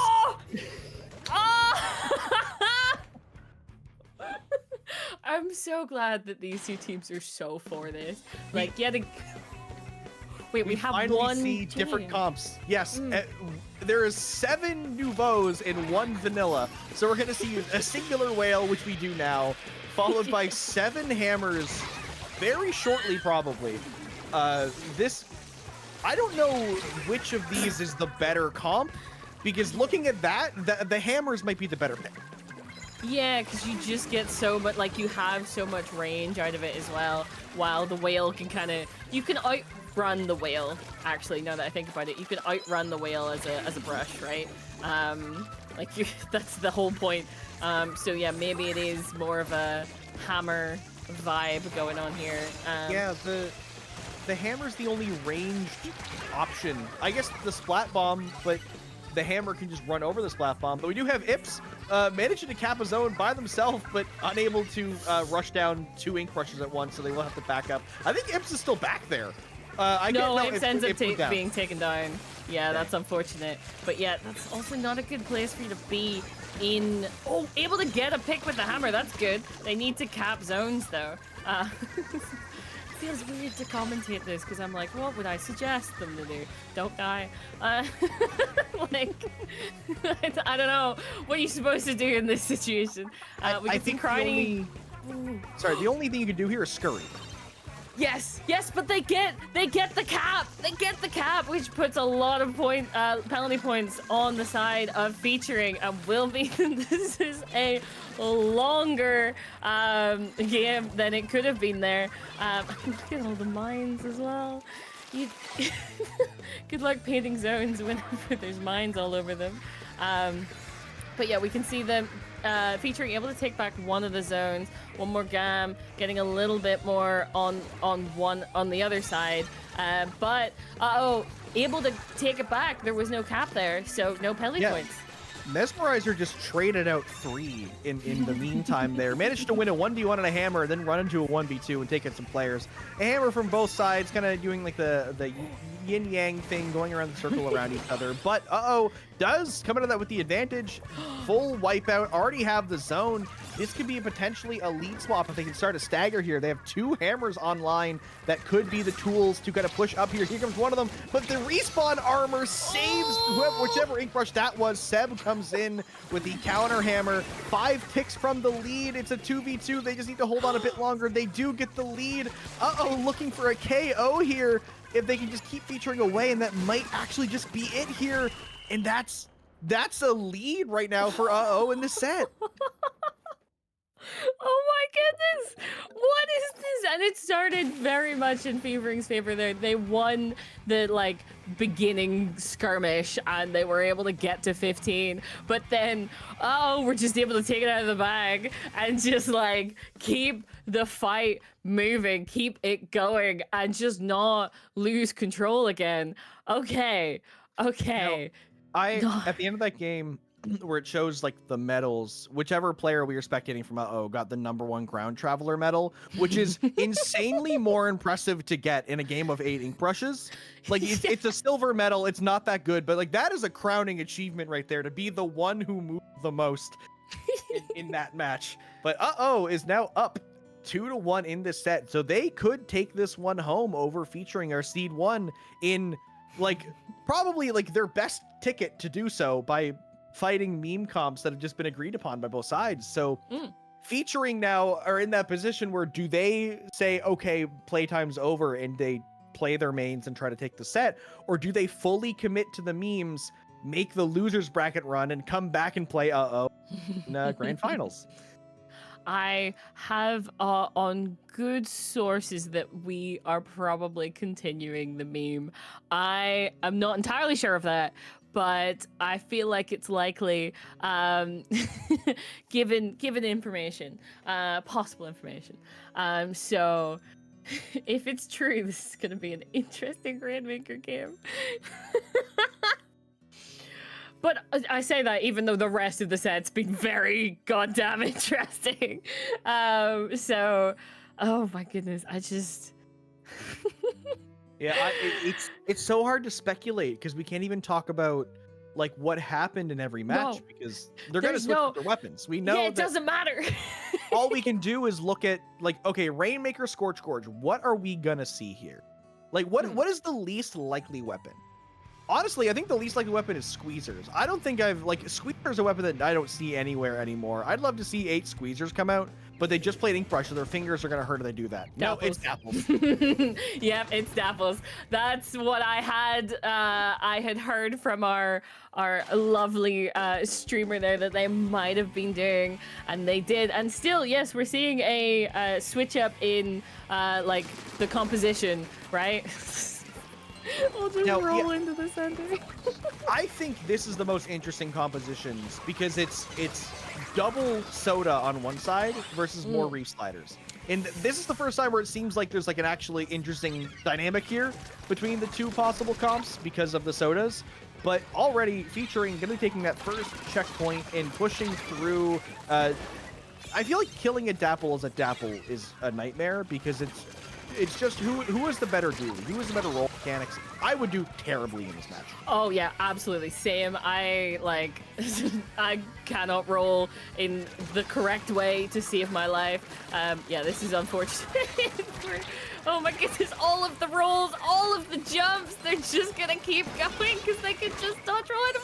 They just keep going. It's constant. Yeah, at this point, get the Rainmaker and run. Just run away from all of this. Don't let this happen. Yeah. That is exactly the strategy. Ips is going for it. They do manage to get the checkpoint just in time.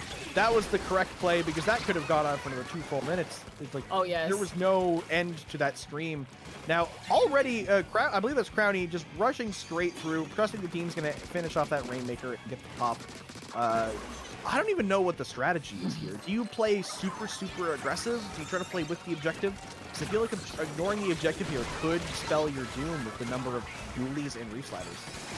Yeah, like I think you have to be incredibly aware of like where the players are going to be, especially since they jump in and they roll, right? So you have to be aware of what they're trying to get done, and like position yourself well, because also you could overshoot the reef slider, right? Like that's also a possibility, and would not be a fun time. So the dodge rolls, oh my goodness. You have enough rolls, let's add some dodges in there. I want to see some sneaky beacons here. I want to see some of those beacons from the red Dapples getting placed like in the opposing side spawns. You know, I want to see some of these blue beacons coming in here. But unfortunately, the only player left is one with the re-slider. They do go down. More jumps just coming in. You've done this before. Oh, you have to grab this Rainmaker and go. If you fight it, this is gonna happen. Oh, but the Rainmaker reset!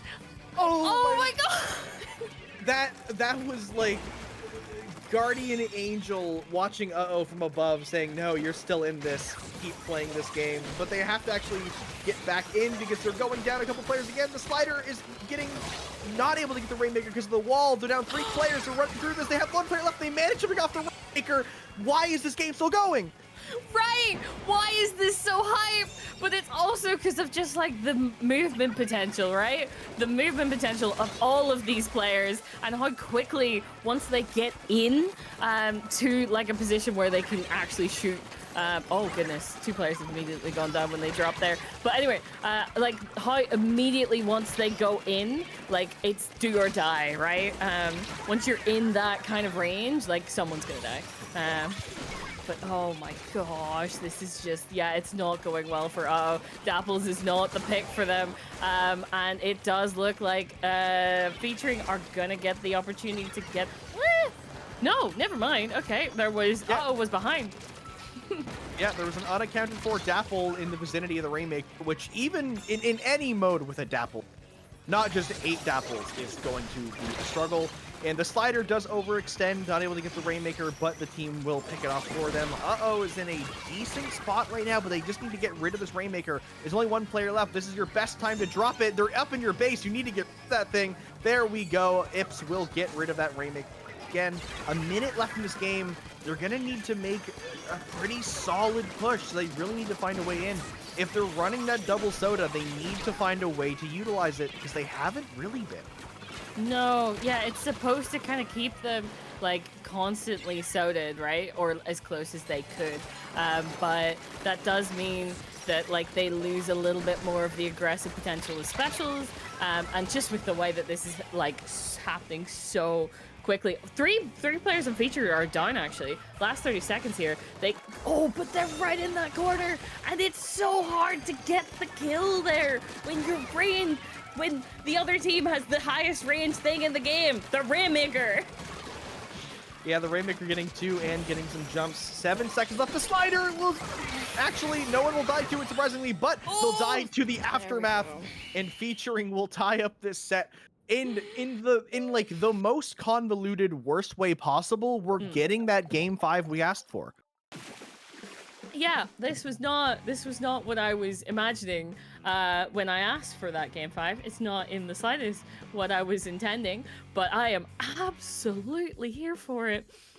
But what does this mean? Like, what can you possibly do as a 4v4 like mirror match? What could you finish with? Do you know what I mean?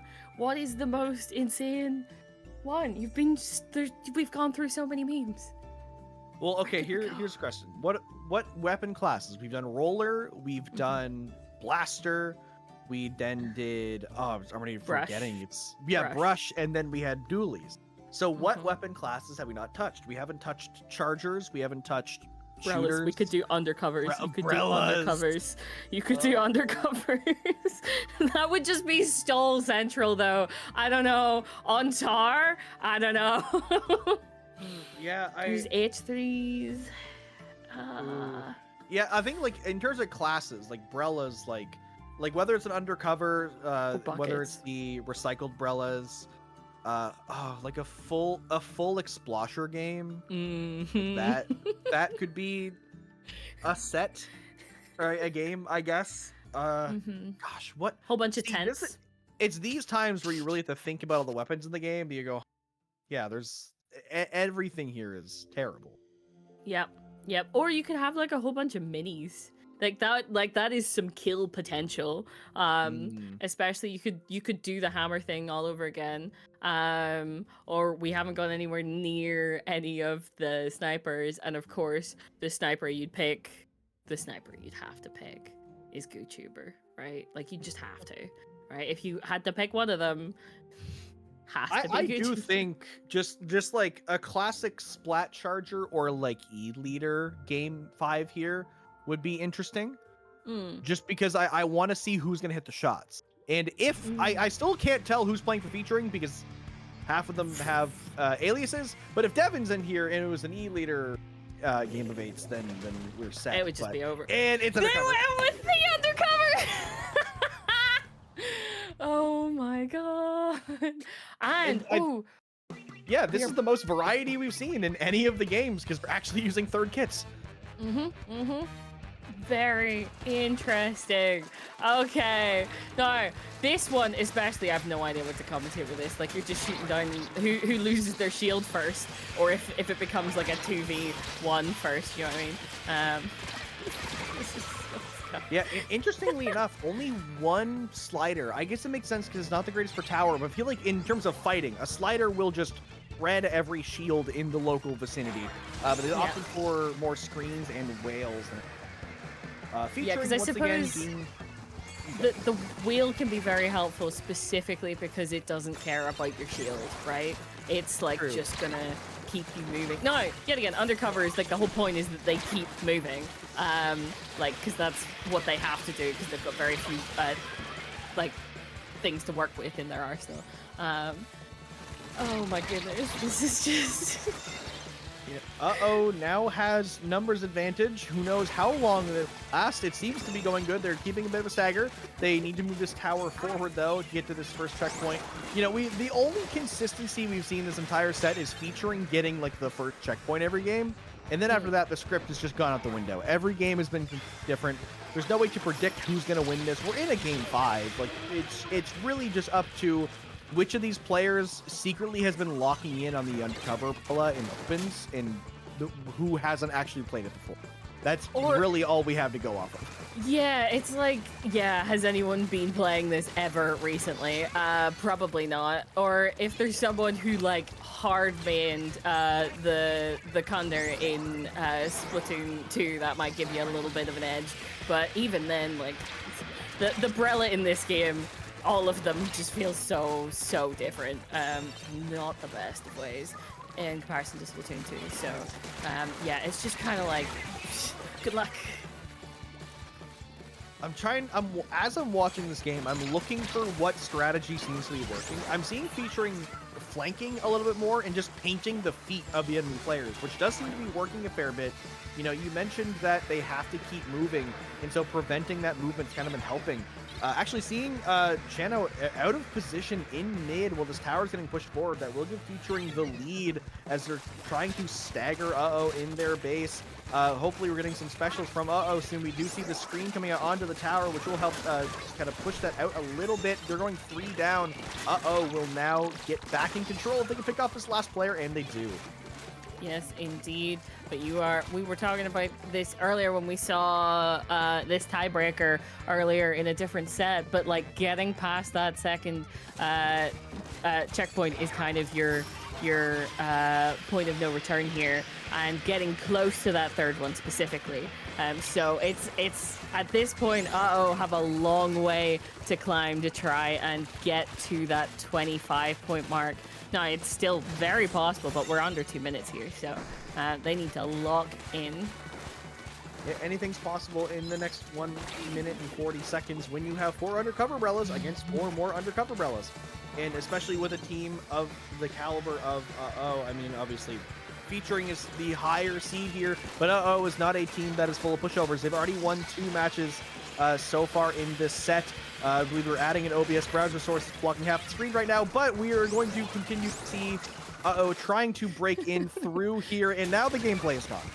Oh goodness. Oh gosh. Okay, we're back to full screen, loving life. But yep, we are still kind of fighting in this neutral, in this mid. And hoping, we're running out of time here for to get this tower moving. They have quite a way to go, and Featuring just keeps this pressure up here, which is unfortunate for them. They're trying to kind of get back into control, and they are able to at least get the objective for now. Yeah, they're trying to paint up the map right now. The map was very purple a second ago, so to continue to keep this paint down. They are getting a bit of yellow paint on the map, so 30 seconds left. They don't have a lot of time. They need to figure out a plan together and coordinate on it, because they're going to need to play together here. They need to just overwhelm Featuring, but it's not looking great. 2 players down. The last 2 players are taking a fight on the left side. They do get to pick, but they have to get back to the tower. No specials online for which doesn't seem like it's going to be great. That's 3 seconds left. They're going to be starting this overtime, but they have to get all the way to first checkpoint. Indeed, they do. They have to be very careful here. And that's 2 down, though. This is helpful. This is good. Another Brilla on tower. They really need to push off. They get them off the tower. They're at this checkpoint. 2 down on the side of Featuring. This could be exactly what they needed. But Featuring are just going to keep throwing everything they can at the tower. 2 of them on the tower. Chano's staying alive. They're able to get the kills. The white point. What?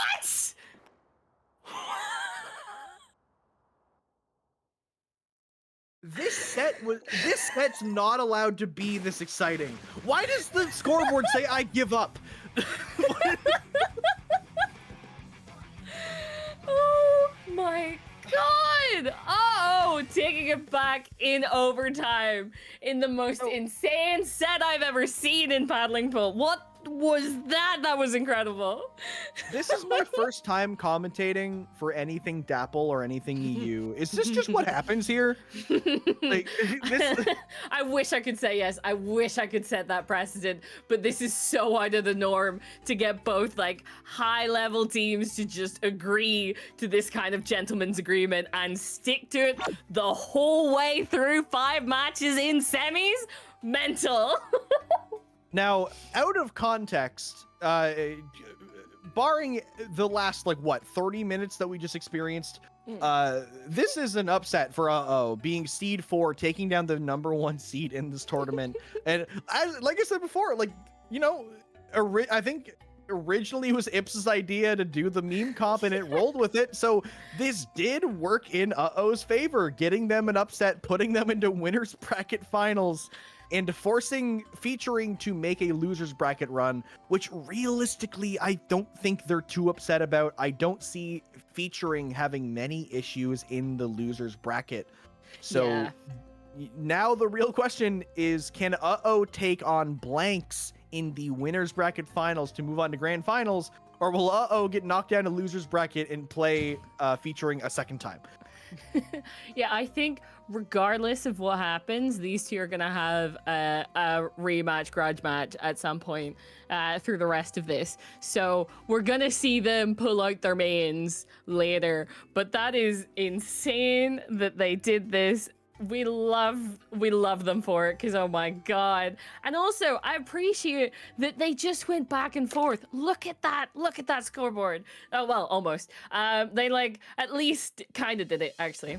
Never mind, not as much as I was thinking they did. The first two were switch round, they would have done it. Goddamn.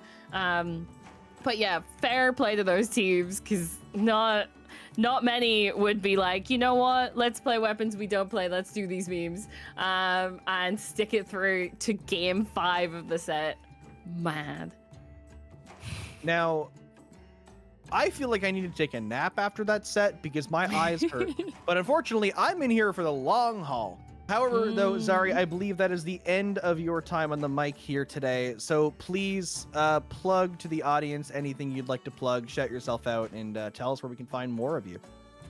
Well, if you're interested, you can definitely find me on Blue Sky at Zarani, as you can see on the screen, or on Twitter at SPL Zarani. And then I do have a Twitch, though I haven't been that active on it recently. I'm hoping to get back into it in the next couple of weeks, and that is Zarani on Twitch. So yeah, just mostly you will see me commentating paddling pool, but this has been so much fun. I will say, Hammy, this first time commentating with you, this has been a blast. Hope we could do this again at some point, but I understand that you being in a very different time zone, that is unlikely. But yeah, have a great time with the rest of this tournament, because oh my goodness, looking forward to like what these two teams match up against each other when they actually play at full strength later. So that will be interesting. Yeah, and again, like I said, it was a blast commentating with you. Appreciate it. And yeah, I'm looking forward to what's going to be coming next. And I hope everyone watching is looking forward to it as well. We're going to go to a very quick break as we switch out for a new co-commentator for because I'm stuck in here for the long haul. And we're going to get to see the rest of our matches. We are now, I believe, top 8 of the tournament now. So we're getting to the end. We're going to see who is going to come out as the winner today for Paddling Pool. So don't go anywhere. We'll be back very, very shortly.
Welcome back, everybody, to Paddling Pool 335. Once again, I am Hammy, not joined by Zari this time. Unfortunately, they had to be escorted off due to hysterics after that last set we just witnessed on stream. Instead, I'm here with Toyoben. How are you doing? Doing great. I mean, my heart is racing a bit fast because of all the exciting games we've seen so far, of course. I'm also looking forward to this next set, of course, between Blanksy and Uh-Oh. And I'm curious if we'll see the same kind of shenanigans again, or if we'll actually see real comps this time. I mean, not to say that All Undercover is not a real comp, but you get what I mean. You know, I think you can say that All Undercover isn't a real comp. I think that we're allowed to make that claim, but I don't think my heart can take it. If Uh-Oh recommends to Blanks that they also do meme comps, like, I don't know if I can take that. I've already been here for 2.5 hours now. If they pull that on me again in another best of 5, I won't be able to. I don't know what I'll do with myself. So we'll see how they want to run it. But this is winners bracket finals. It could be the funniest way that Uh-Oh could go through this finals if they do that again, but we'll see how they're going to run it. But interestingly enough, we're on Splat Zone's Wahoo World, which is already a meme of a map in and of itself, and we're going to see right now what these players are bringing.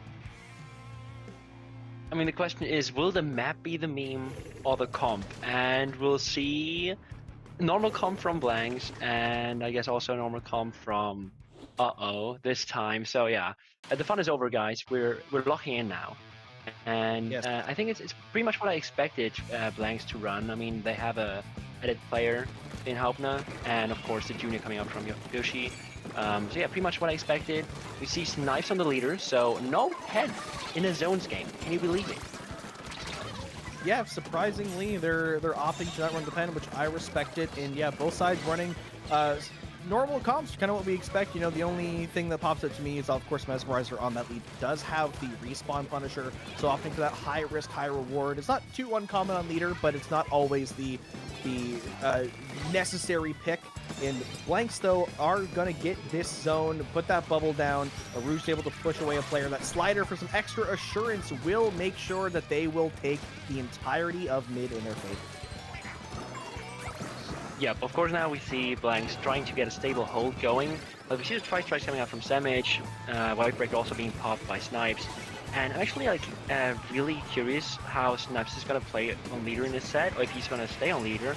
Because this is the first time I see Snipes play leader in Splatoon 3. I think I've only seen him play Penny so far. I mean, he played a lot of leader and shot in Splatoon 2, but with leader now being a bit on the rise recently, I think it's interesting that we see some leader players go back to the old loves, the old leaders. I think the leader players have been begging and waiting for leader to be viable again. Every Charger player I know kicking and screaming, trying to get back on their old Chargers. But for Blanks right now, without a Charger to their name, they're once again in control.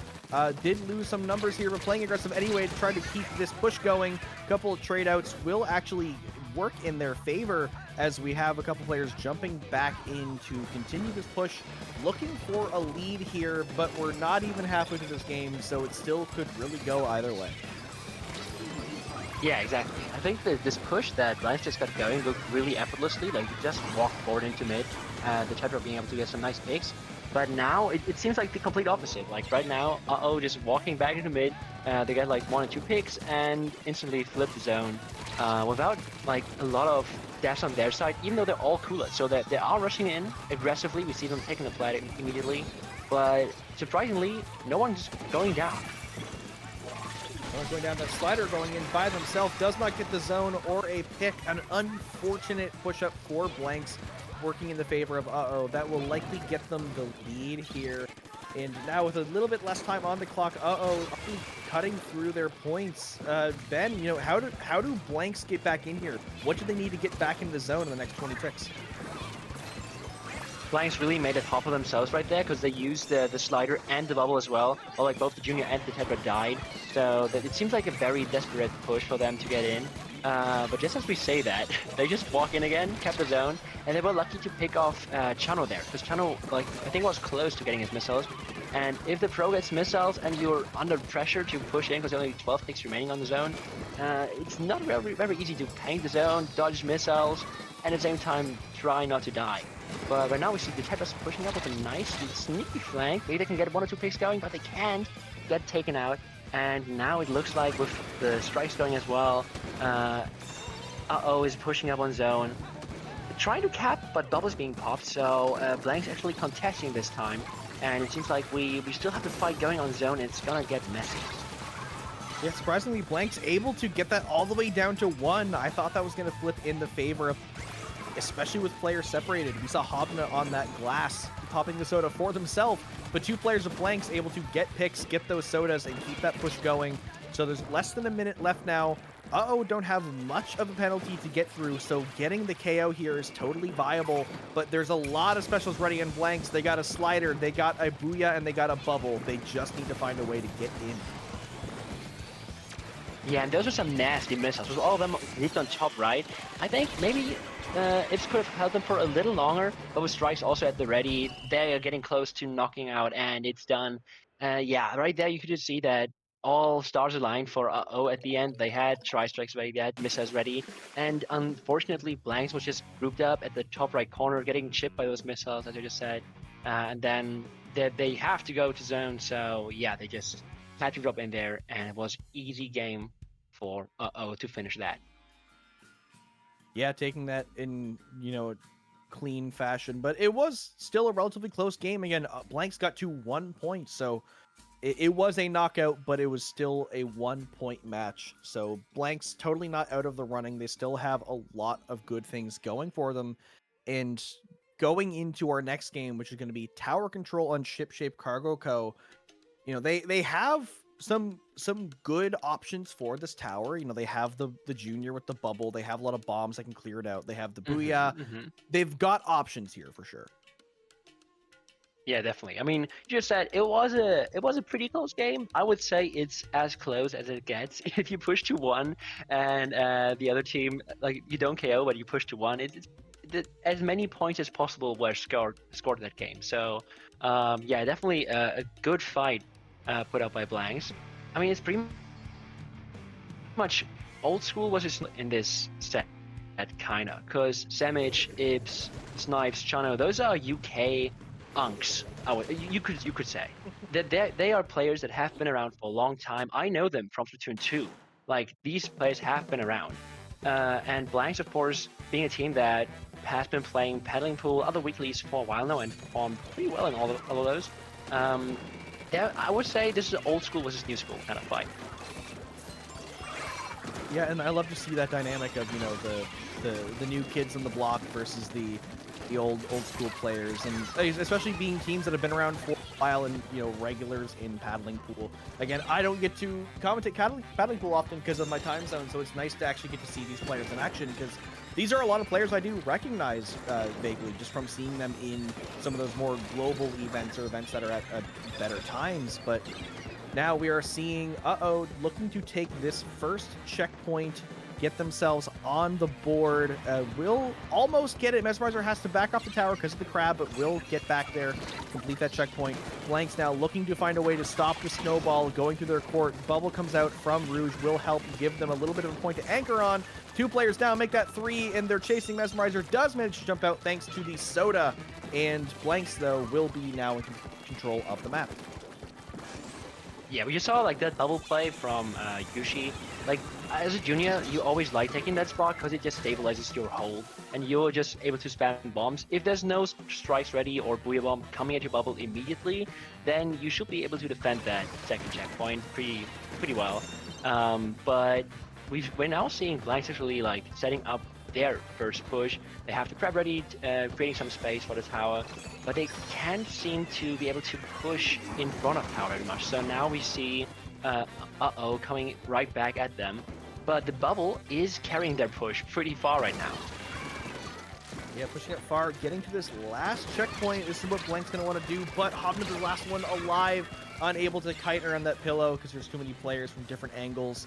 That will give Uh-Oh some space to get back in here. Push up, already taking this top left in record time, dropping the soda, giving the team the ability to kind of push up here, play a little more aggressive, and have less cons to making a misplay, but they still need to get across the zone or the middle of the map. Because unfortunately, the tower is slow. So no matter how fast you get back, you're going to have to wait for that tower to get into position. Yeah, also we see the cooler running out right now. Like, right now when they need the cooler the most, they have to set one ready already, so it doesn't really matter that much, but in the crucial point, they just didn't. So it could have gone catastrophically wrong.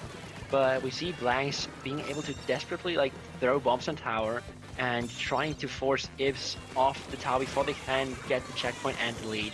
But the missiles and all the specials coming out from Uh-Oh are creating a lot of pressure. And we actually see Chano being able to get onto the top right, forcing Halbner and the dually player to pick up a fight, and they both getting cornered by the help of Uh-Oh in this top right corner of the map. With the strikes coming out as well, it's just creating so much pillars of death around Blanks that they have a rough time stopping this push. Yeah, that's exactly right. Blanks did a great job at holding it off, but those pillars of death, those strikes, were able to just completely push away the players, giving them not only the lead, but the entire last checkpoint, plus some pocket change there. So now it's really up to Blanks in this last minute and 20 seconds to push all the way through to at least 13 points remaining, which is a little bit of a tall task. Uh-Oh, they're playing hot. They just came off of a interesting game against the number one, took the upset, and they already have a game in this series, so they're on a roll here. Yeah, definitely. I mean, right now we're also seeing Blanks really struggling to even get back into mid. We see Uh-Oh taking a lot of map control, being able to pick out the edit before they can even get their cooler ready, before all of the members of Blanks can get coolered up. And we see Ibs establishing a firm hold of that top left, pushing in there and getting a triple in a very nasty fashion. So yeah, as we're getting close to the last 30 seconds, we're probably going to KO this. And yeah, I mean, that last push was just really well coordinated from Uh-Oh, I think. And especially if your pro player gets a triple in their spawn, a KO is probably imminent, right? Yeah, that's true. And as you say, yeah, that last push, very coordinated, very, it felt like clockwork. Like they all kind of synchronized there, and we were able just to kind of cleanly and fluidly get that through. They said, okay, yeah, this game's done. We don't. The last 30 seconds are relevant. Who cares? Let's get the thing over with. So, Uh-Oh, now up 2-0 here in winners bracket finals, looking to maybe take this in a sweep over Blanks. But Blanks are not out of it yet. They still have Museum Clam Blitz to take this set back into their own hands, take the reins, and try to get the reverse sweep onto Uh-Oh. Yeah, and I think what Blanks really needs right now is to play Quad Gutu. I think that would really Yeah. help them out. Oh, already For getting in this sure. game. So they already up too quickly to do a meme comp, which is unfortunate. You know that they're all probably running the exact same weapons coming in the game. Let's see if we see any mix-ups. We do see multi onto the Tetra dualies now instead of the Splat dualies, and we got the same thing coming out from the side of so not too much changes here. Everyone's pretty comfortable, but let's see if comfort is what's going to save Blanks. Yeah, of course. I mean, I was pretty much playing the comp I would expect of them. Of course, with the leader instead of a 10, as I said. But for the rest of the team, they're pretty much one tricks from what I know. So it's being a very, being a Zap connoisseur, being a Zap player for, I think, his whole comp career, basically. And only switching off Zap in the time that Pen was incredibly popular. So yeah, only switching off Zap in the last 1 to 2 years. But yeah, we see Uh-Oh taking a firm hold of mid, being able to paint basically the whole map. But there was a sneaky play by one of the members of Blanks, just sneaking in behind them, being able to score a power clam and a lot of additional small clams, actually pushing down to 59 already. And interestingly enough, I believe it was Hobna there on the head. It was the one that was all the way up in the back corner of Uh-Oh's base to get those clams in, allowing the jump as well for Rouge to jump in. So huge opening play from Blanks, getting them past that coveted 60-point threshold, which allows for 2 power clams to not take a lead.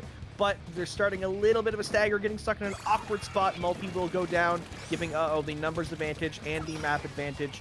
2 power clams in their possession, so not much off of them able to get this push, but some bombs and maybe a Booyah Bomb will shut down the hopes for that push. Missing that power clam, and that is unfortunate for Uh-Oh. Yeah, I think Uh-Oh just tried to force this push a little bit too early. Like, they used the strikes, they had one pick going, but then they saw one of the numbers go down. At that point, I think the push just was not worth it. And of course, when you even miss the power clam and end up not scoring a single point, but you give the whole plat back to the enemy team, it's kind of counterproductive. So maybe they should wait a bit more until they get their next push going.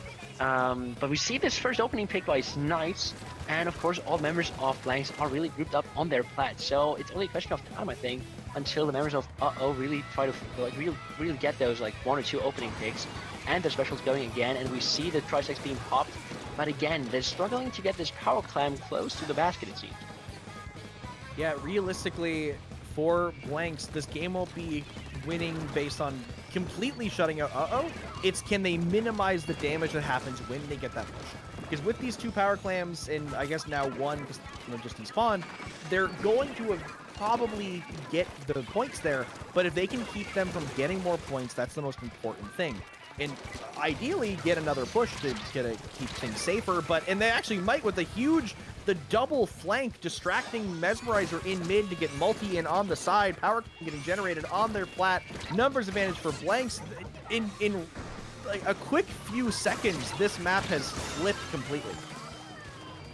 Yeah, like, but what I find weird about both of the teams' comms is that they both pretty much only have one real Slayer weapon, I would say. Like, you have the Slosher on Uh-Oh, you have the Tetras for Blanks, but besides that, you have a Special Pro, which is hardly a Slayer, and a Zeb and a Junior, which both are, as we know, supports. So it seems like Uh-Oh is struggling more with like taking the plat and pushing with the strikes, because the strike user is the Slosher that wants to go in more aggressively. And now we finally see Uh-Oh being able to create its first opening, scoring a few clams, having the wave break on plat as well. And they're getting dangerously close to this lead, taking it even, but they go 3 down in the process, and it seems like Chano is still in their spawn, being able to score a few more clams, holding the basket open, still has one more clam, and we see the jump coming in as well. It goes down to 15, and but it seems like this push is finally over, so yeah, Blanks really now has to get map control back into mid, and yeah, get some huge clams for their next push. Yeah, it's like I alluded to earlier. I said Uh-Oh was gonna score. It's up to Blanks to minimize that score.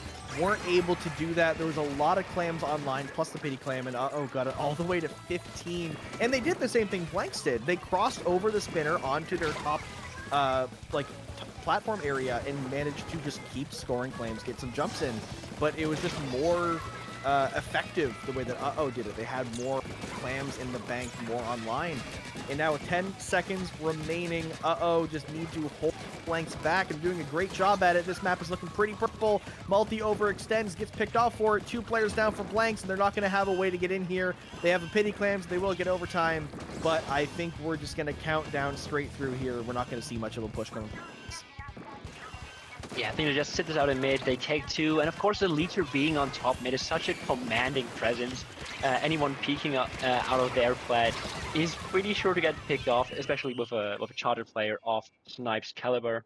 Yeah, this was pretty much done and dusted, because yeah, you don't push that leader, because he knows where you're gonna move. Now this is huge for Uh-Oh, because not only do they technically upset the first seed in the meme games, they also just upset the second seed in a 3-0 sweep at Winners Bracket Finals. So Uh-Oh is now sitting pretty in grand finals of Paddling Pool 335 as the number 4 seed, taking down the number 1 and 2 seeds back to back So they now get to sit for a little while and try to keep their hands warm as them opens, maybe watch the stream to watch their teams fight, because we're going down to losers bracket. Yeah, exactly. I'm very curious how our top seed, if they manage to come back, of course, who knows? But if they do, which I say the chances are pretty high, I'm curious how we'll fare this time against when they don't play meme comms. Because of course, not being I'm not clairvoyant or anything. I can't predict the future, but I would say that chances are pretty high that our seed one is going to take this, and I is going to have a really tough time because we see the caliber of players on that they won against in the meme game. So you could say that in a fair fight, when everyone plays the same weapons, maybe are the better players. But now when we have team comms and we don't play all undercover or all Clash Blaster, maybe it will be a tough fight for them. Yeah, anything's possible. Again, we talk about their seeding as kind of their skill level, but we're dealing with the top 4 seeds. So they're all going to be relatively close in their skill levels. Obviously, featuring the number 1 seed does kind of have a bit of that advantage, having a lot of players who are prominent in, like the Splat World Series and in Sendo Q season finales. They have that little bit of expertise, but it's never impossible to win. Splatoon is one of those games you're going to get a lot of those close sets coming in. Yeah, especially I would say they have a history of getting like insane upsets. For some of you, maybe remember that, but I think it was in the zone or Super Jump in the past where I think it was Chewits, so Samage and Snipes on the team on that managed to upset some crazy JP pickup, and they were basically like some of the first players to take games off Japanese top players in the West in Splatoon 3. So they have a history of insane games against top players. So yeah, maybe they will pull through again today. Yeah, and honestly, I'd love to see it. It's because when we commentated me and Zari that winners bracket semi set, we even before we saw the meme comps, like, yeah, we hope it's go to game 5. We to see the set go to the length, just because we want to see how some of these top seeds are playing, and I would love to see that later on, whichever team gets the grand finals against to see playing on their actual comp, because we got to see this game, and even though there were some close games, overall it was a 3-0 sweep, so fairly dominant in their favor. So now I'm curious to see again how the number 1 seed will play with their main weapons if we get to see them later in the losers bracket, assuming they continue to make it to semi. I think they have a pretty good chance of doing so in their match against Distinct. Yeah, definitely. I mean, it's gonna be tough for Distinct because, of course, when you play against players like that like you see the roster featuring, and you see some big names in there. You see Phoenix, you see Crowny, you see Reiki, a bunch of players that you see those names, and maybe you get a bit of fear even coming out. Probably not fear, but respect. And it's always hard to get this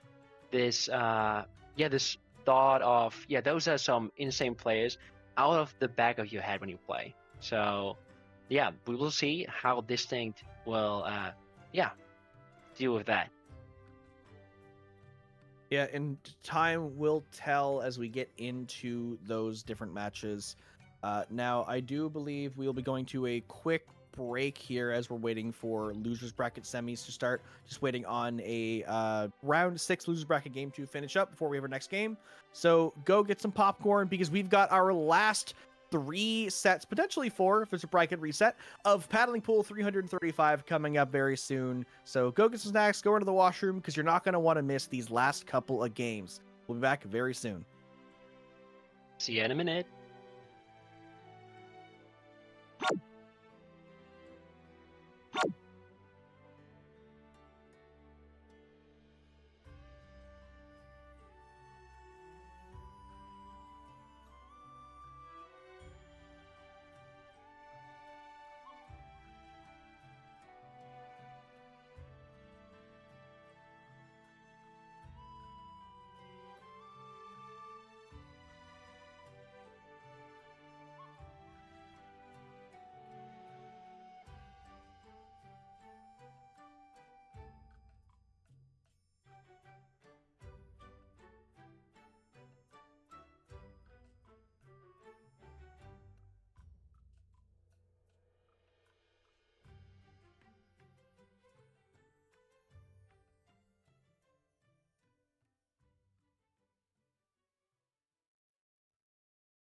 Hello, everybody, and welcome back to Paddling Pool 335.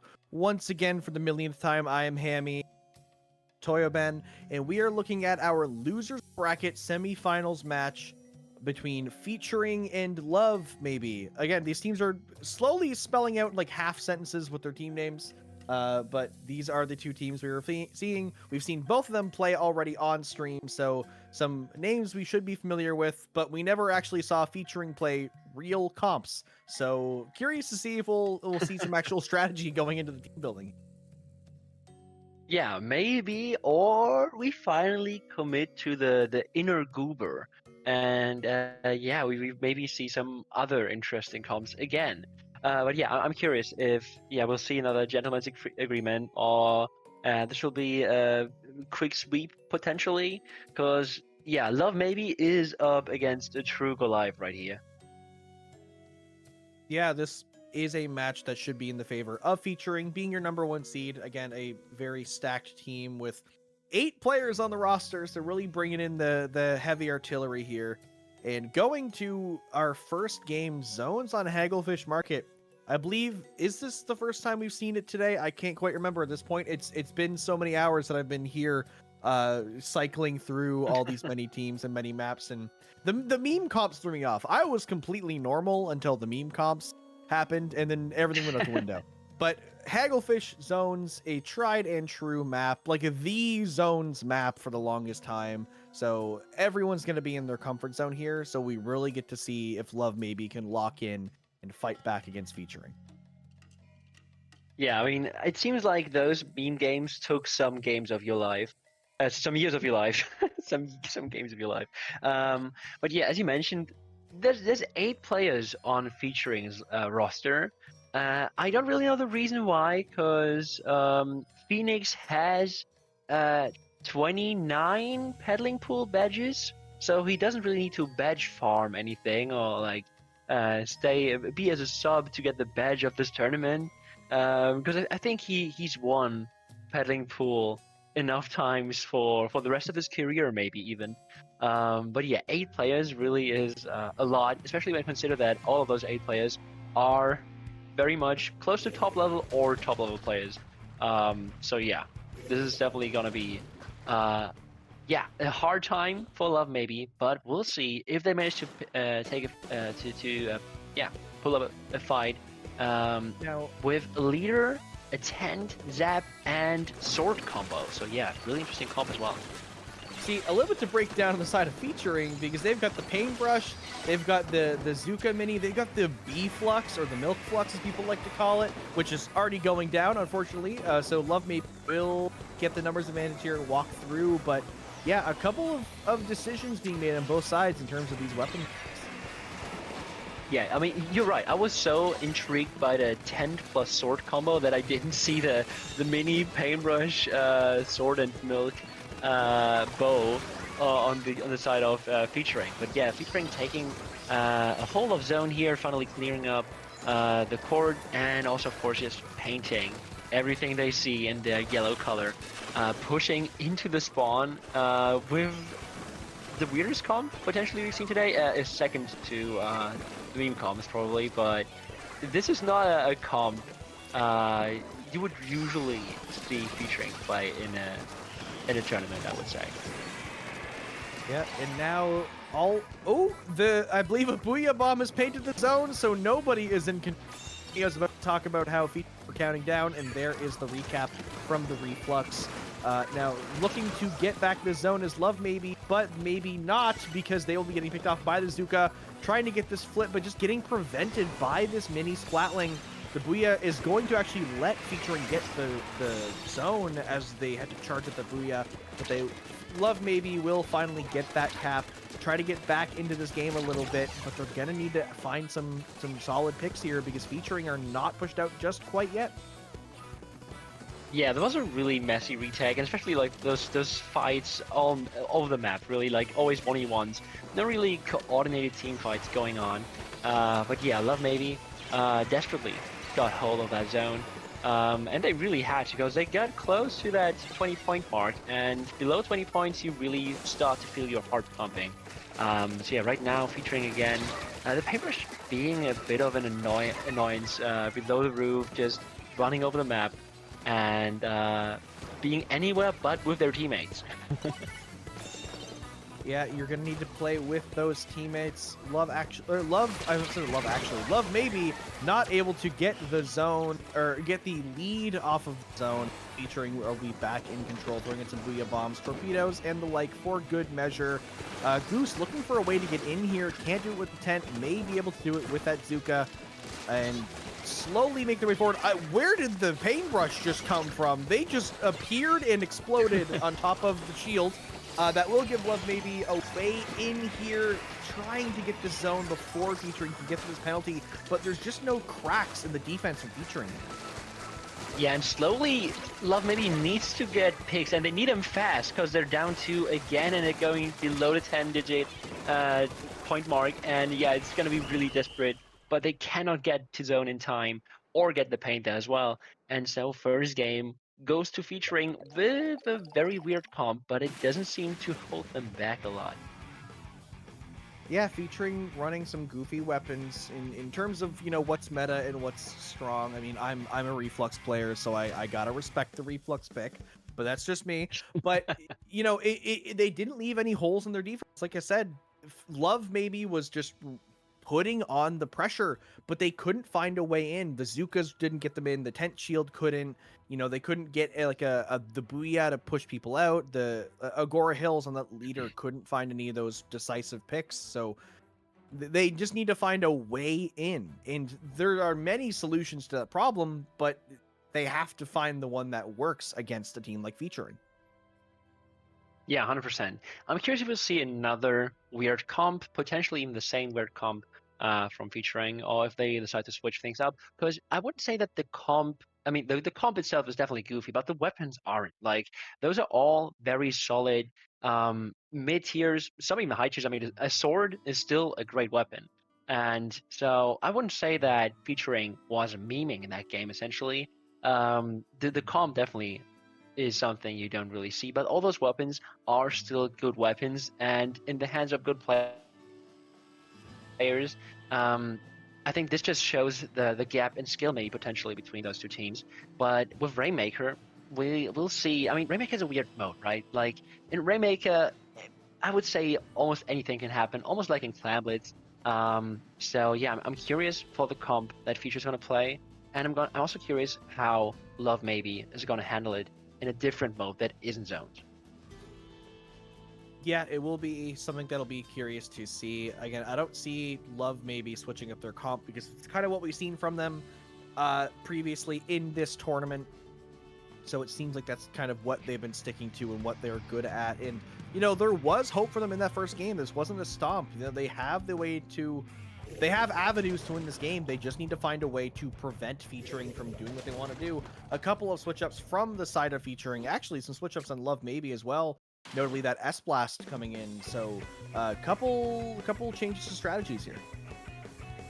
Oh yeah, but I think to me, I would like to point out the double backline, which I think isn't even necessarily a bad pick on Crablack, because you know how this map is. A lot of range is great to hold mid, but maybe it's not that great to push forward, which is what you're gonna want to do in Rainmaker. So we see Love maybe actually getting this first couple picks in mid here, establishing some map control in mid, but not picking up the rain yet. I think they're just gonna wait until they get one or two opening picks, or until they are able to establish this hold on top right to move the Rainmaker there. So they took their time.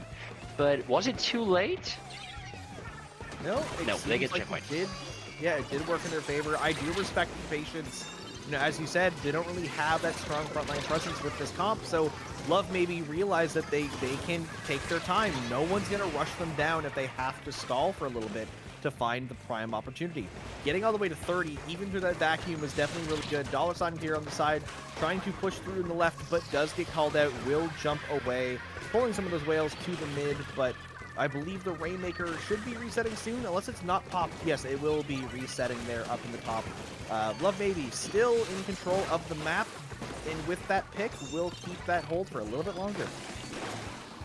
Yeah, as you said, I think with if only the Rapid and the Jet are alive, Love maybe can pretty much just sit back and just hold their position, because it's not like the Rapid Pro is gonna drop into a sword and try to fight close range. I mean, they could, maybe, but usually that's not what Rapid Pro does. So yeah, they did seem like they just took a lot of time for the first Rainmaker push. They're still just sitting back in mid, and it just feels like Featuring right now is really struggling to pick out a lot of players from Love Maybe. So yeah, Love Maybe is gonna take a second chance at a push on top right.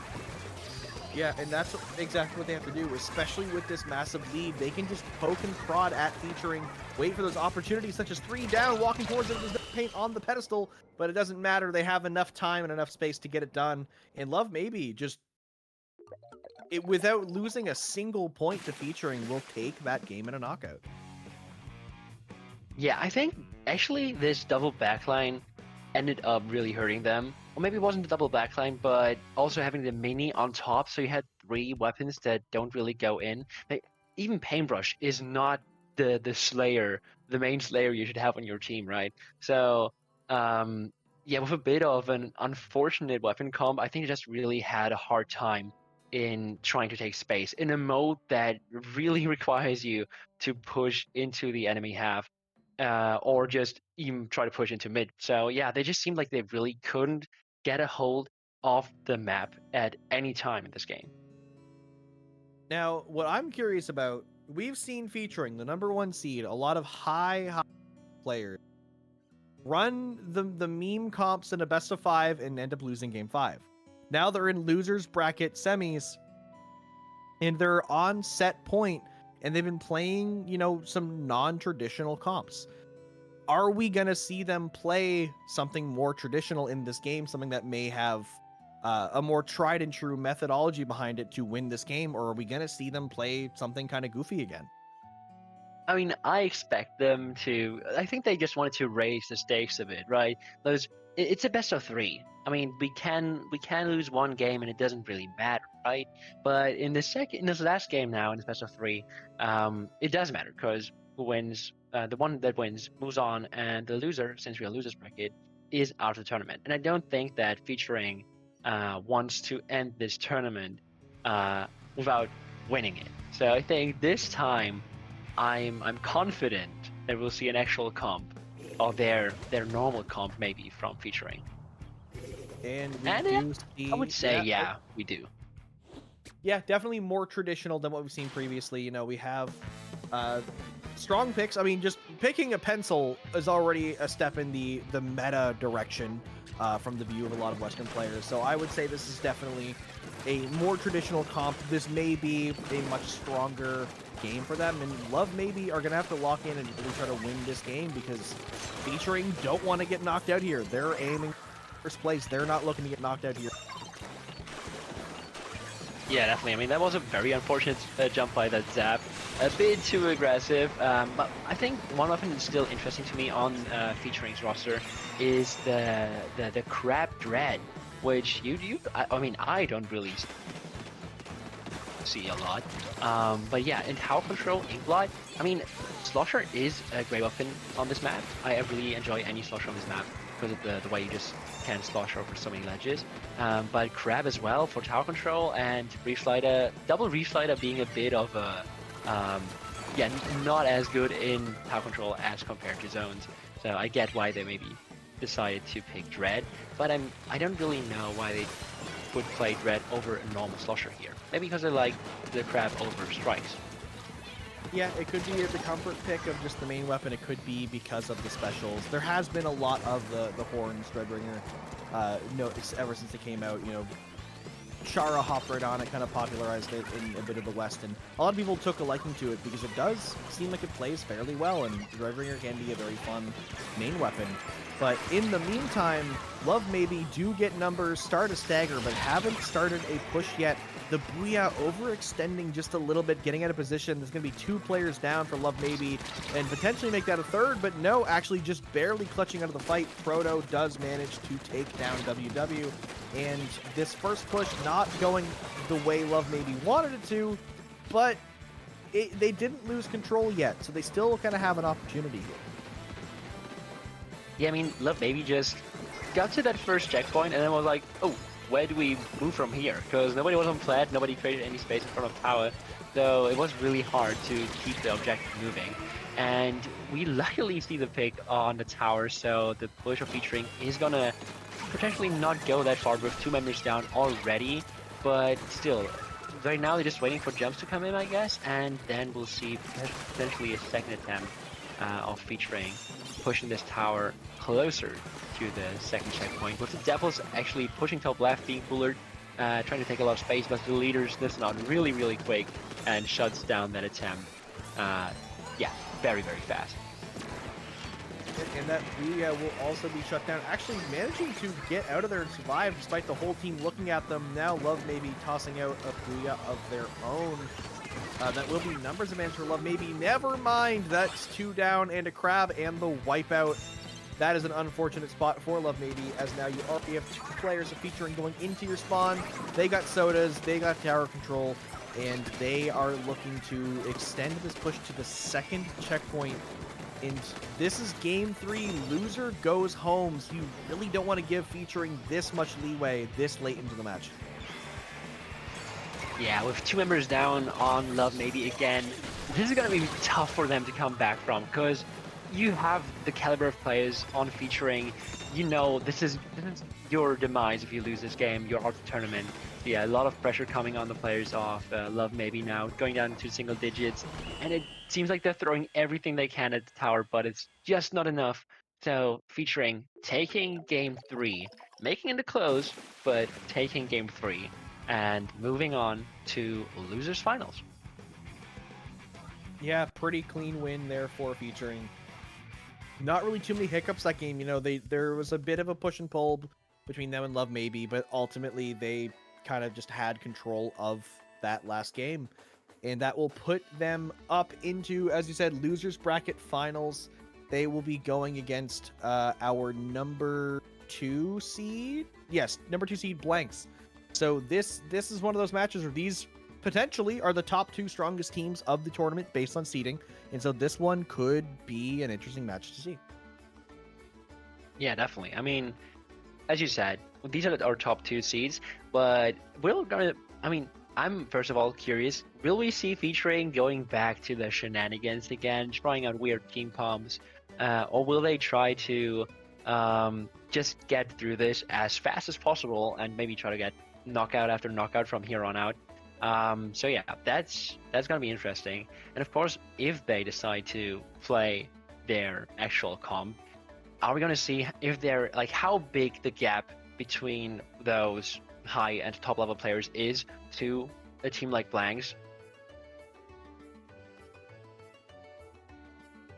Yeah, it's true. There can be that discrepancy between, you know, the skill level of teams despite being the, you know, 1 and 2 seeds, but you know, seeing featuring playing a more traditional comp in that last does show just how dominant they can be when they're, you know, trying to win, because that is one of those things where, you know, we talked about how some of these players have many paddling badges and have kind of just, you know, they've been around the block. This is, you know, it's like clocking into work for them. Like they're just here to thing, and so they're trying to have a little bit of fun with it while they can. But you know, there's 3 teams left in this tournament, and this is the part where you sit down, lock it in, and say, okay, now is the time to win.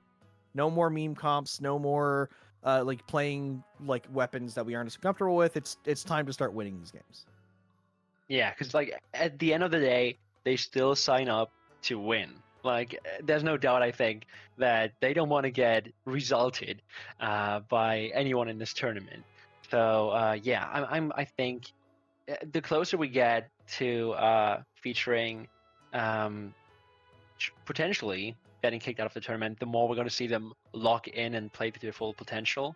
But yeah, I'm curious what we're going to see from Blanks this time again. If we're going to see pretty much the same comp, if they decide to adapt something, because I know that they've been facing off against some players on featuring in a lot of weeklies, and I'm not sure if they've ever managed to beat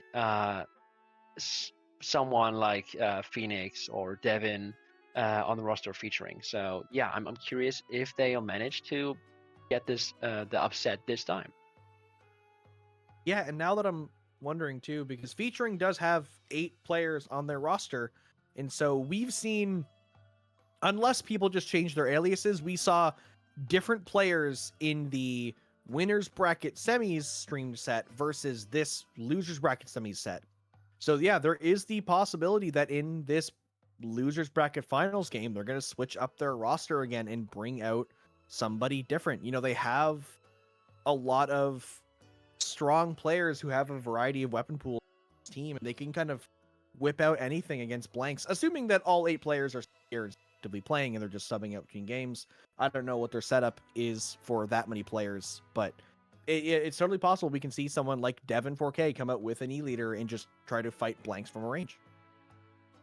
Yeah, and I assume like if Devin decides to play, Blanks is gonna have a really tough time because they don't have a pen. They just have their one edit player, and they're really actually pretty short on range in general, with the pro and edit being their highest range weapons. I think a leader comp would be really annoying for them to fight. Yeah, definitely. That can be a very annoying one. But we are going and rolling straight into this next match, featuring versus Blanks or Blanksy. I'm not sure how it's pronounced, honestly. I'm not. That's the unfortunate thing about not being part of the EU scene, is that when I see these like long-standing teams, I'm like, I don't know who you guys are. But yes, going into losers bracket finals. Interestingly enough, I know it's not on the graphic on the screen yet, but I'm going to talk about it. Rainmaker Humpback is going to be our first map. We've seen Rainmaker Humpback so many times today, and we are continuing to see it here as game number 1 in this best of 5. And also, again, it being a best of 5 with 2 Rainmaker matches instead of the traditional 2 zones matches is going to be an interesting set to see played out. Yeah, definitely. I mean, Rainmaker Humpback is always, as we just saw in the previous game, if featuring decides to mess around in Rainmaker, they're not sure to win that mode. So yeah, I'm curious if Blanks will take that opening and catch featuring off guard if we see another double backline paintbrush coming out from featuring. And I'm curious what we're going to see this match.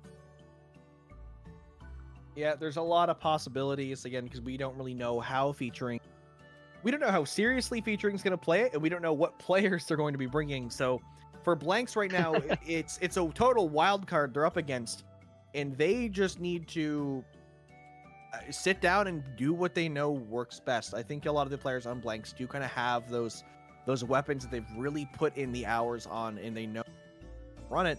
So I think they just need to play the game like they know and just bring their A game.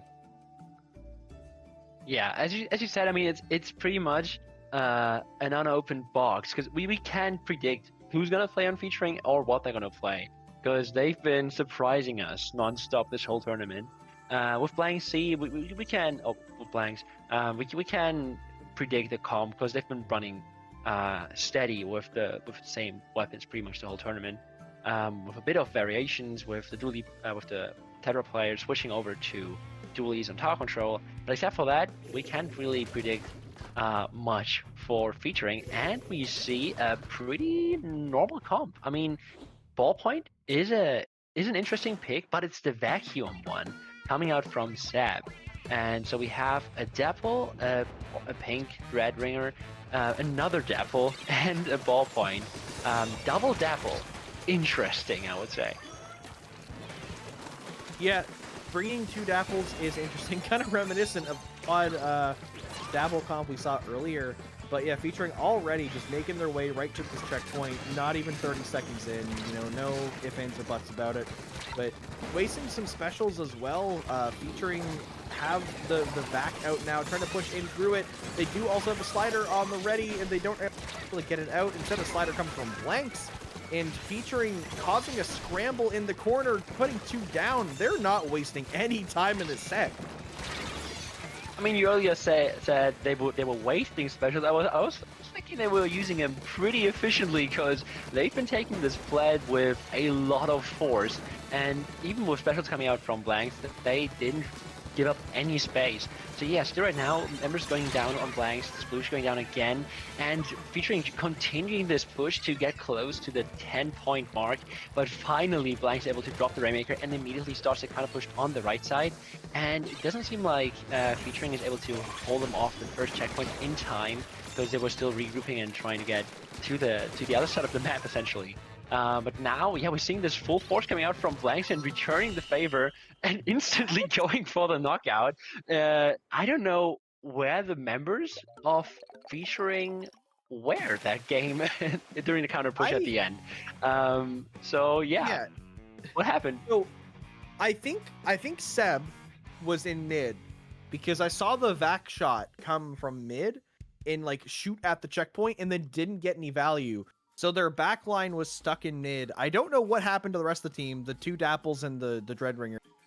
I'm not sure if they got picked off in spawn. I'm not sure if they just mispositioned and misread the play. But yeah, Blanks just doing a full 100-0 in like 20 seconds against the #1 seed in the tournament to start off this set. Great footing for them. Featuring, though, that might just be the fire that causes something terrible to happen to Blanks. Yeah, Blanks poking the giant, yeah. But I guess Rainmaker is featuring Kryptonite with they didn't have any luck with the comps they've been running on Rainmaker.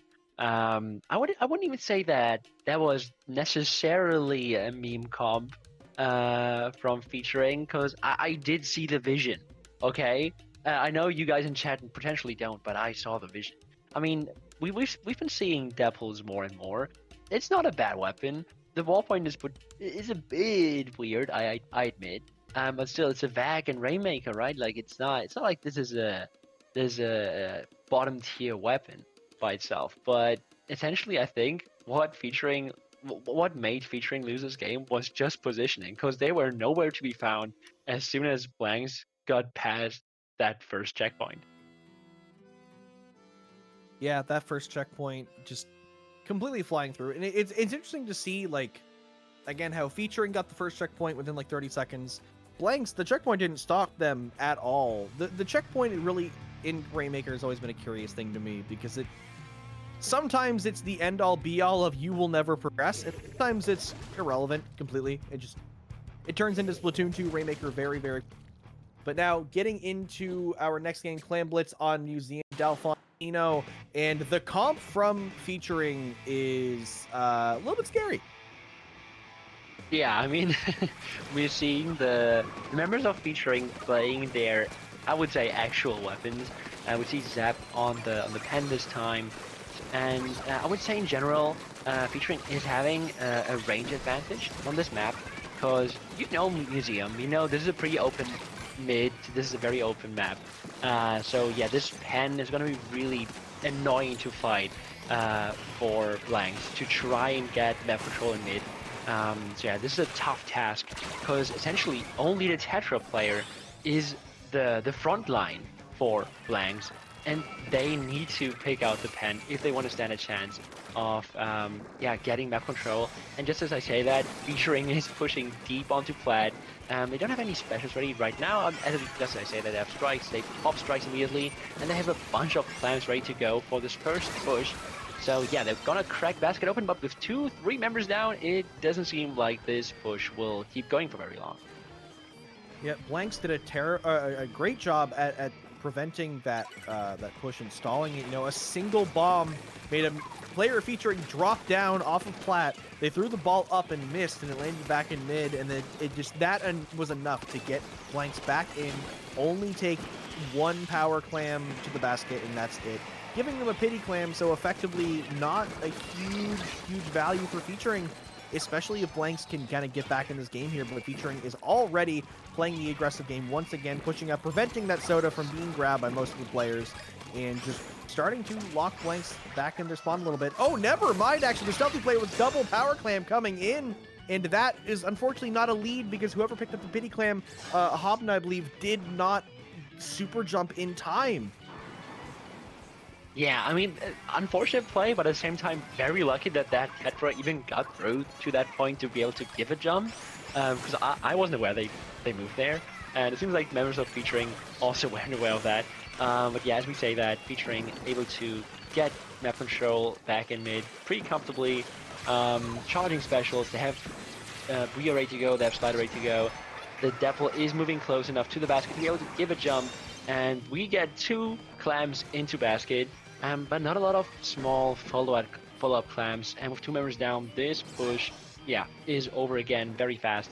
So yeah, Blanks seems to be having an easy time defending those pushes, but once they crack the basket open, but they're not really able to have a lot of force against them before they actually get the first 1 or 2 power clams in. They seem to be able to like take 1 or 2 clams every single time before they're able to finally end the push on Featuring. Yeah, trying to get these pushes generated. Right now, Blanks, though, they're able to keep Featuring away and just slowly just buy themselves some kind of space. There's slowly less and less time left in this game, but a couple power clams on line for Blanks if they're able to get in. You know, I'm not sure if they're going to try to do another stealth play like they tried last time, or if they're just going to, you know, do it the old-fashioned way. You know, this 97-year-old Splatoon team likes to break their clam baskets the old-fashioned way. Just walk right in, but unable to do so thanks to some sliders coming in from Featuring and a bit of a scramble in mid, potentially in the favor of Blanks if they stop losing players. And honestly, this is just a scramble, and I'm not sure if Blanks is really going to be happening. Yeah, as you said, a lot of players going down on Blank's side. Just as you thought that they were able to like get map control in mid and set up something on the right side of the map for them. But yeah, the Slosher being able to get 2 and also making the third one weak, forcing them to retreat was, yeah, just incredibly well played by the Slosher on Featuring. And we're getting to the 30-point mark, and Featuring is still, yeah, creating a mess on Blank's flat, with one of the members still able to give jumps on the top side of their spawn. But they don't have any clamps, luckily for Blanks.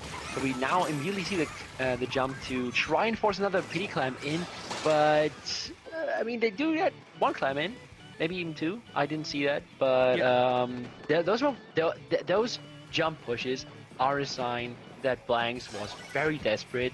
And as we get closer to the 5-minute mark, I don't know if they will be able to get another setup. Yeah, unfortunately, because they Blanks, still need 1, 2, 3 power clams. Yeah, and they did get 2 power clams in that push, but even the third one that didn't go in wouldn't have been a lead. That would have gotten 31, which still needed 4 regular clams. So it was a Hail Mary, but it would have not gotten the lead either way. Not enough time left on the board. It's a miracle they got overtime. I didn't even know they had a 4th clam on the board ready to go at the end there, but Featuring will manage to take that game with a fairly dominant defense across through and through. And we're still in, we're in best 3 territory, I think. So now we're going to, oh no, sorry, this is best of 5 because it's losers bracket finals. So we've still got the distance to go here. We're going into game 3. Yeah, exactly. We this time we don't go to the final game already, but still we have both teams on the board right now. Blanks versus Featuring 1-1, and with tower control, I think this mode is easier to control, easier to KO essentially than clams. So I fear that if Featuring continues with their really incredible performance, Blanks is going to have a really tough time, especially because the team comp that Featuring is running with a sword and a slosher is really tough to fight. Because imagine you're the junior on Blanks. Are you gonna fight against a sword? Are you gonna take a fight against a slosher? No, you're spamming bombs. Maybe you were able to like chip them once or twice and be able to get a good setup with your bubble, but you're not able to take any fights against those main weapons because they pretty much bully you. your gun is not made for fighting here. And outside of zones, I think that a junior player on blanks is gonna have a really, really tough time fighting against those weapons on featuring. Also, same for the pro. The pro has the same range as that slosher, or less range than that sword, but it's just the main weapon difference, I think, in this as well. There's a reason why a slosher or a sword are on essentially the top of every tier list. So yeah, it's really tough for blanks to be able to fight those fights in a mode like tower control or clan blitz, because yeah, those weapons are just incredibly strong and they don't really have the easiest matchups. And that is exactly why Yushi has decided to bring the Carbon Roller instead of the Junior, opting to give the team a little bit more fighting power, which may be the ticket for blanks to get back in here. You know, it's tied up right now. This has essentially become just a 0 best of 3. So blanks really looking to take this game, put themselves on set point, and have a bit of a safety net, because featuring has proven to be a pretty scary opponent. Yeah, and like I would say that blanks is running a rat comp right now with Carbon and Dapple's like two weapons that are very, very sharky, trying to sneak up close to you because they don't have a lot of range again. But on a map like Mako Mark, this range, this lack of range, really shouldn't be too much of an issue, I guess, because of the terrain. But in a fight like that, where a Dapple is running closer to you, oh no, there was a dually. Oops, my bad. Oh, nice pick by the pro as well. But yeah, right now we don't see the tower really moving far outside of mid, and featuring is trying to get their first push going right now. Yeah, featuring at their first checkpoint of the game. Soda's coming up from blanks will let the players try to walk forward, but not in the way that they're hoping to. One player from featuring there with a splashdown. This player named Reslider, somewhere in the alias, is able to push up and try to cause a distraction, allowing Feature to get all the way to the second checkpoint here. A lot of sloshes from the bucket coming in are going to be a bit of a nuisance. Rolling back into the Booyah is an unfortunate way to go down, as featuring are now just continuing to sit in blank spawn and just be as annoying as possible. Ooh, and with the sword getting that pick on the edit as well, and two members going down on blanks again. Now 2 down on both sides. This is going to be a struggle for blanks to keep featuring out of their spawn, because they've been in their spawn for a whole minute, it seems. And now that I say that, blanks being able to get their first picks going, and potentially starting to push themselves, but as I say that, 2 go down as well, and the push is over just as it started. Yeah, unfortunately not as long as the push as they wanted to, not even getting back to where they were the first time. Featuring already, we got players ledge camping, jumping across the plat, the whole entourage is coming your way. Some specials for good measure, starting that stagger yet again on Banks' roster. Making it to that second checkpoint, finally looking to get through here, but Multi by themselves almost wins the 1v2, does get traded out. The backup, though, from Yushi on that Zuka, on that Carbon, will effectively allow blanks to kind of regain a bit of control in their own half, but not for long. Yeah, that desperate play by Multi really saved blanks from getting potentially KO'd there, because with Devil running that close to tower, forcing 2 members of featuring to go off tower, they really created a lot of time for blanks. But still, it seems like the members of blanks just cannot find the pace right now. The specials coming out from featuring just are too much for them to handle, and yeah, blanks featuring pushing into the single digit almost, but in a desperate attempt, with throwing everything, every bomb, every special they have at tower, it seems like they're finally able to stop this push, but they still really struggle to get a hold of this mid. Even getting a hold of their own stack on the right side of the map, right here, just keep getting killed and losing fights essentially, so they just really struggle to get a hold of map control in mid, or just even getting a push started themselves. We didn't see blanks push in essentially 4 minutes. They did the first push to 87, and since then, they've been on the back foot pretty much. Yeah, and now with a minute left, they're looking for the opportunity to finally take this first checkpoint, trying to just keep some numbers, but losing players. A far flank from that bucket is going to shut things down potentially, but they have to respect the Booyah. And that's first checkpoint for Blanks. The Zuka coming in, unable to find any value, but maybe, yes, they will pick up the pencil. Found a new target last second. That's the furthest Blanks have gone so far this game, but they need to go further. 35 seconds remaining, and players have all gone down. That's the end of that push. They need to find another opportunity in this last little bit of the game. Yeah, and even with Yushi getting the pick onto the Slosher is not going to take long to recharge their strikes, and there's only 15 seconds remaining. And of course, also with Stanford having the Booyah ready pretty soon, I would guess, this seems like almost GG's, but we still have 5 seconds to go. Featuring doesn't even let Blanks get close to tower, lasering the member off that even tries to climb it. And yeah, pretty dominant showing by Featuring, but unable to KO. So Blanks still stood firm on their last bit of defense. Yeah, Featuring really just shutting out Blanks here in this game. As you said, first 4 minutes of the game, it was all just Featuring story, and then even in that last minute with that push, it didn't end up being as promising as they were looking for. This is that part of the tournament where, you know, it's late on a weeknight. This is the part where Featuring says, "Oh right, it's like we have to go to bed soon. So let's start to get the gears turning. Let's start winning these games. Let's crank out these last few matches and get to bed at a reasonable hour." So this is the point where it's really up to Blanks to find the solutions to playing against Featuring when they're playing at their peak, when they're playing at their most alert, and when they're really, really trying to get those wins. Yeah, I don't know how many of those players still have their summer holiday or summer vacation right now, the time off school, but I would guess that some of them at least do, and their sleep rhythm might not be the one of a job working adult.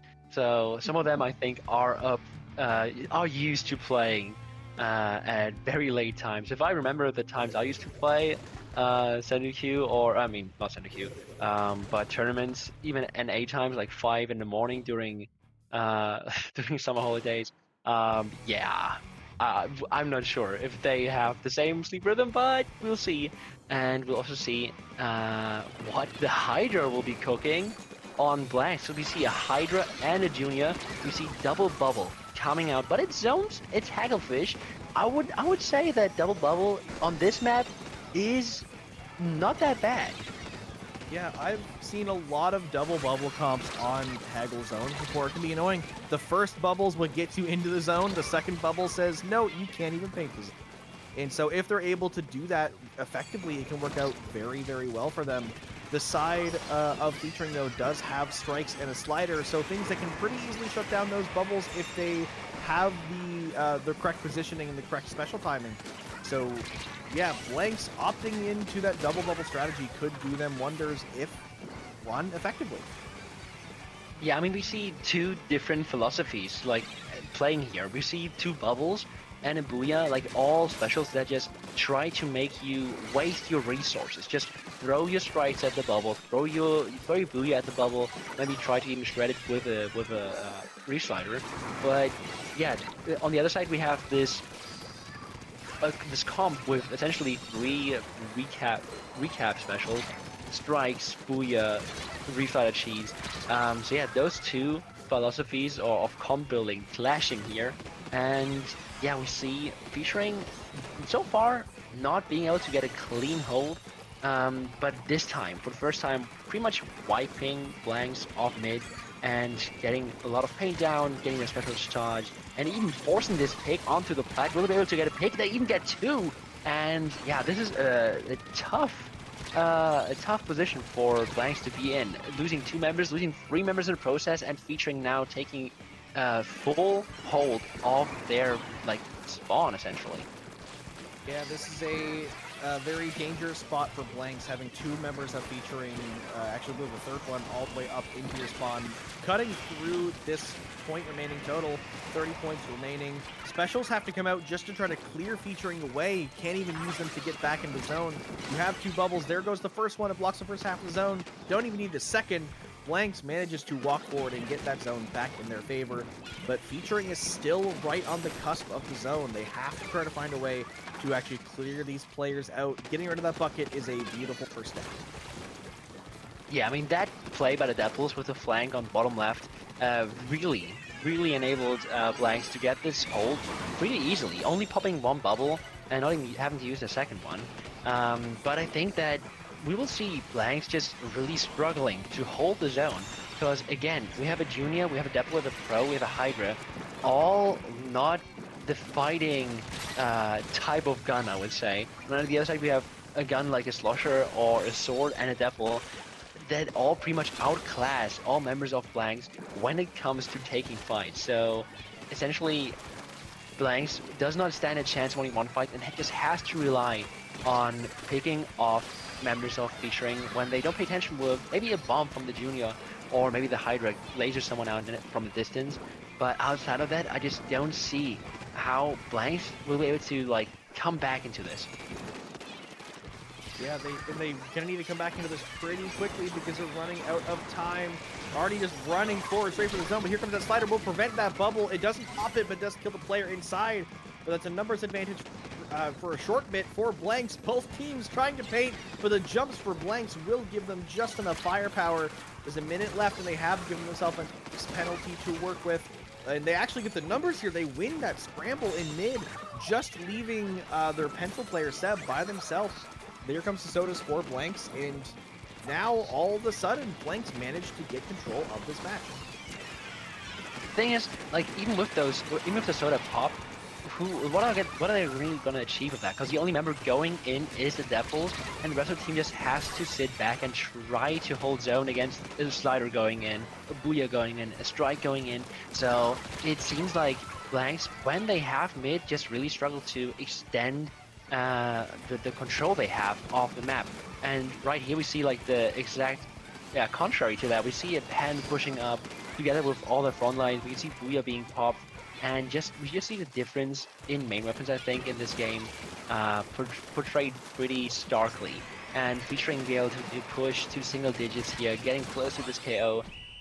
Blank's just trying to rush the zone, but yeah, we just see the difference in the comps, I think, with Blank's just really struggling the whole time to really establish a hold, not really being able to find any team fights without going down one or two themselves. So yeah, it was really, I mean, great performance by featuring, but the comps of Blanks really just had a weak point, I think, that featuring just managed to spot and exploit extremely. Yeah, it definitely is an unfortunate circumstance, and there are ways that Blanks can, try to be more aggressive and utilize their comp to kind of get rid of some of those weaknesses. But it's also hard when you're at set point about to get knocked out of the tournament. Like, sure, as Blanks, you could try to get your Hydra up to the canopy, like the glass tent there, in like on the opposing team side, and really try to do like a strong holdout. But it's hard to make those risky plays and decide like we need to do all or nothing now, versus trying to just play it safe and try to be traditional with how you're playing it. And ultimately, yeah, featuring just they had the safety net of being up one game. They have strong players with a strong comp, and they were able to just continue to apply the pressure to Blanks and ultimately take that game in a fairly dominant fashion. Yeah, I agree. So yeah, Blanks out of the tournament at third place, so still on the podium, and definitely not a bad showing from that from them. And really props to them still for that first game on Rainmaker. We really saw them think fast and getting that KO in a very quick fashion. So yeah, I'm sure they'll be back, and one day we'll be able to beat some of the members of featuring. Yeah, and now we are in the grand finals of Paddling Pool 335. We get to see a rematch of featuring and previously a meme comp that went all the way to game 5 that drove me and Zari absolutely insane. Now we see what happens in the rematch. Are they going to run the meme comps? Are they going to finally lock it down and play their actual comps and see how these teams fare against each other in an even playing field? There's actually no way of knowing, and I'm just at the whim of these players. Yeah, I mean, I would be fine with seeing some more shenanigans coming out from these teams.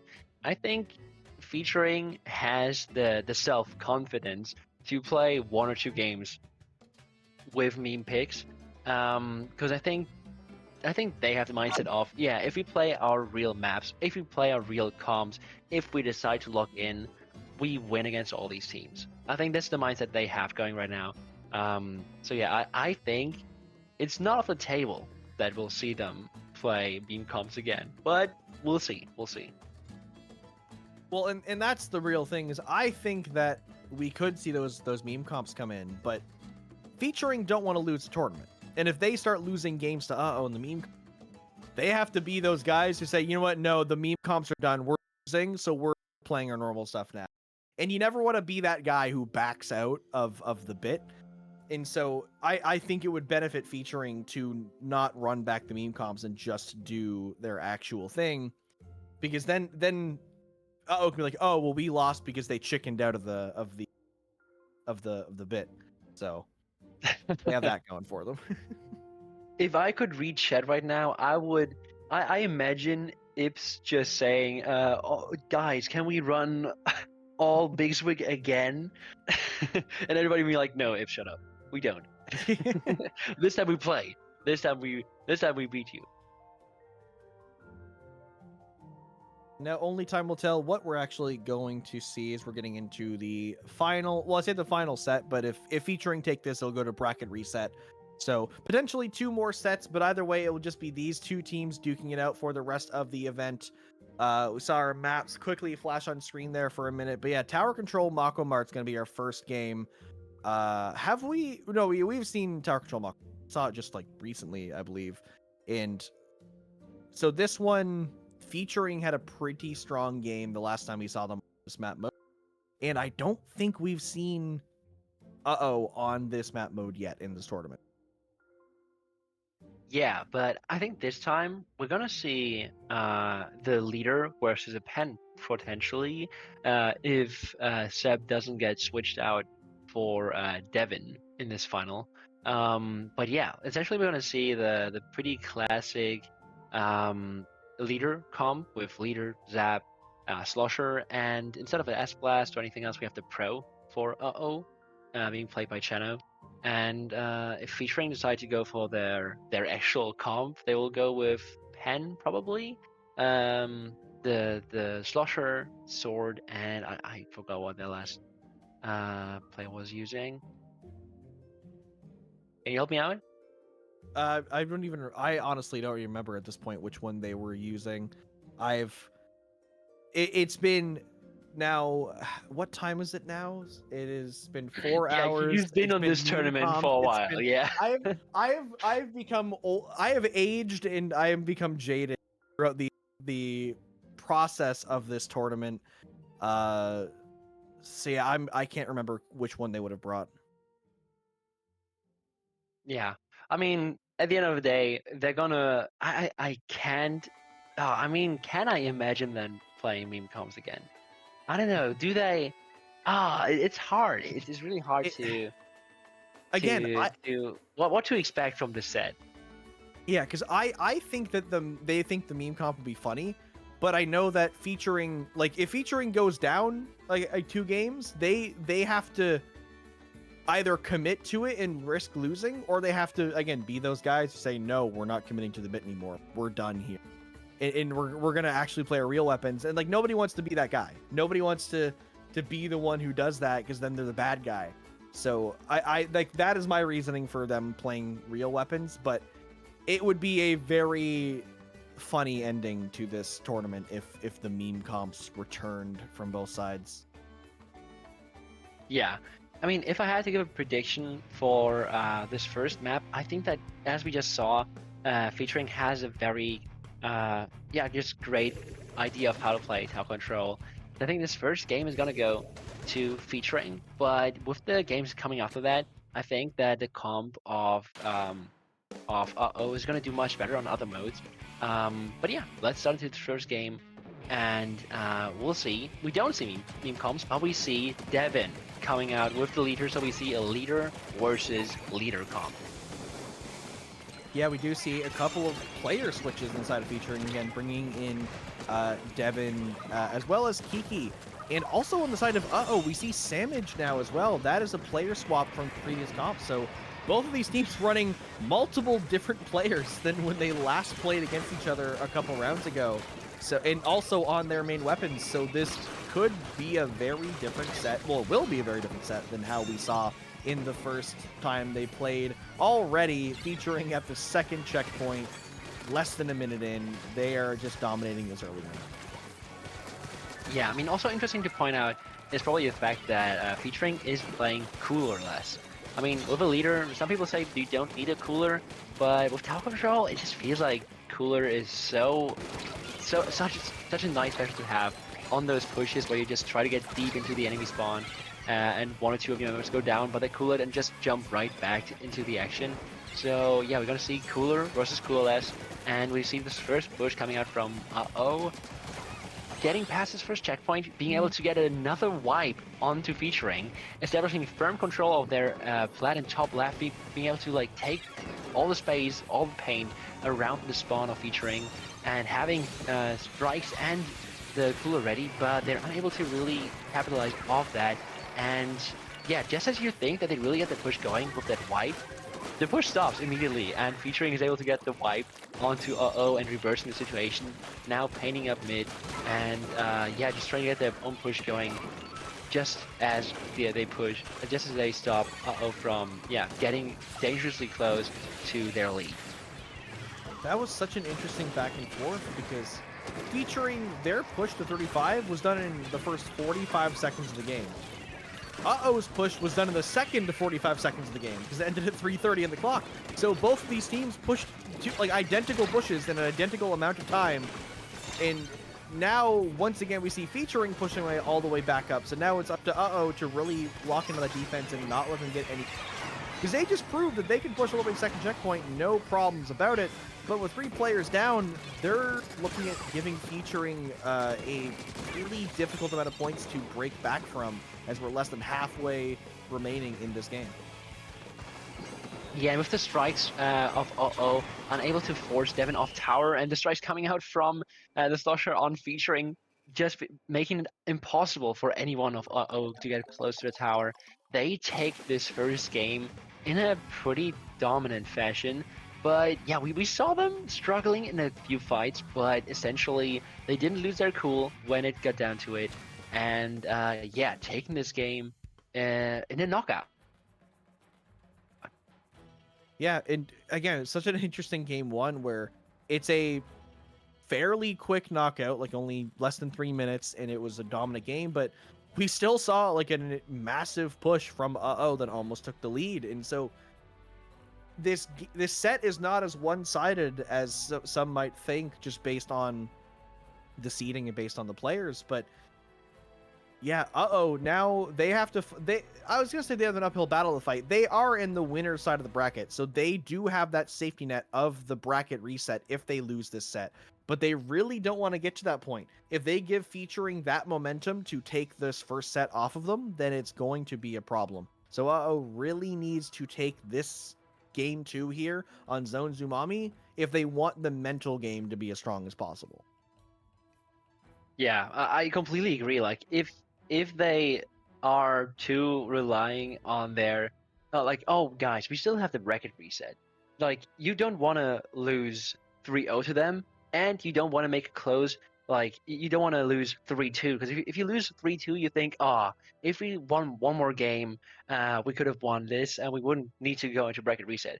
If you lose 3-0, you might become a bit hopeless. You think, oh wow, 3-0, maybe even 3 KOs, and then have like knowing that you have to win 3 games against a team you just lost 3-0 to. Well, yeah, tough luck. Good luck with that. But yeah, we will see in the second game if this time is able to take as a point on the scoreboard. And we see Kiki coming out with the junior, still no cooler on the side of featuring. But yeah, an interesting switch up.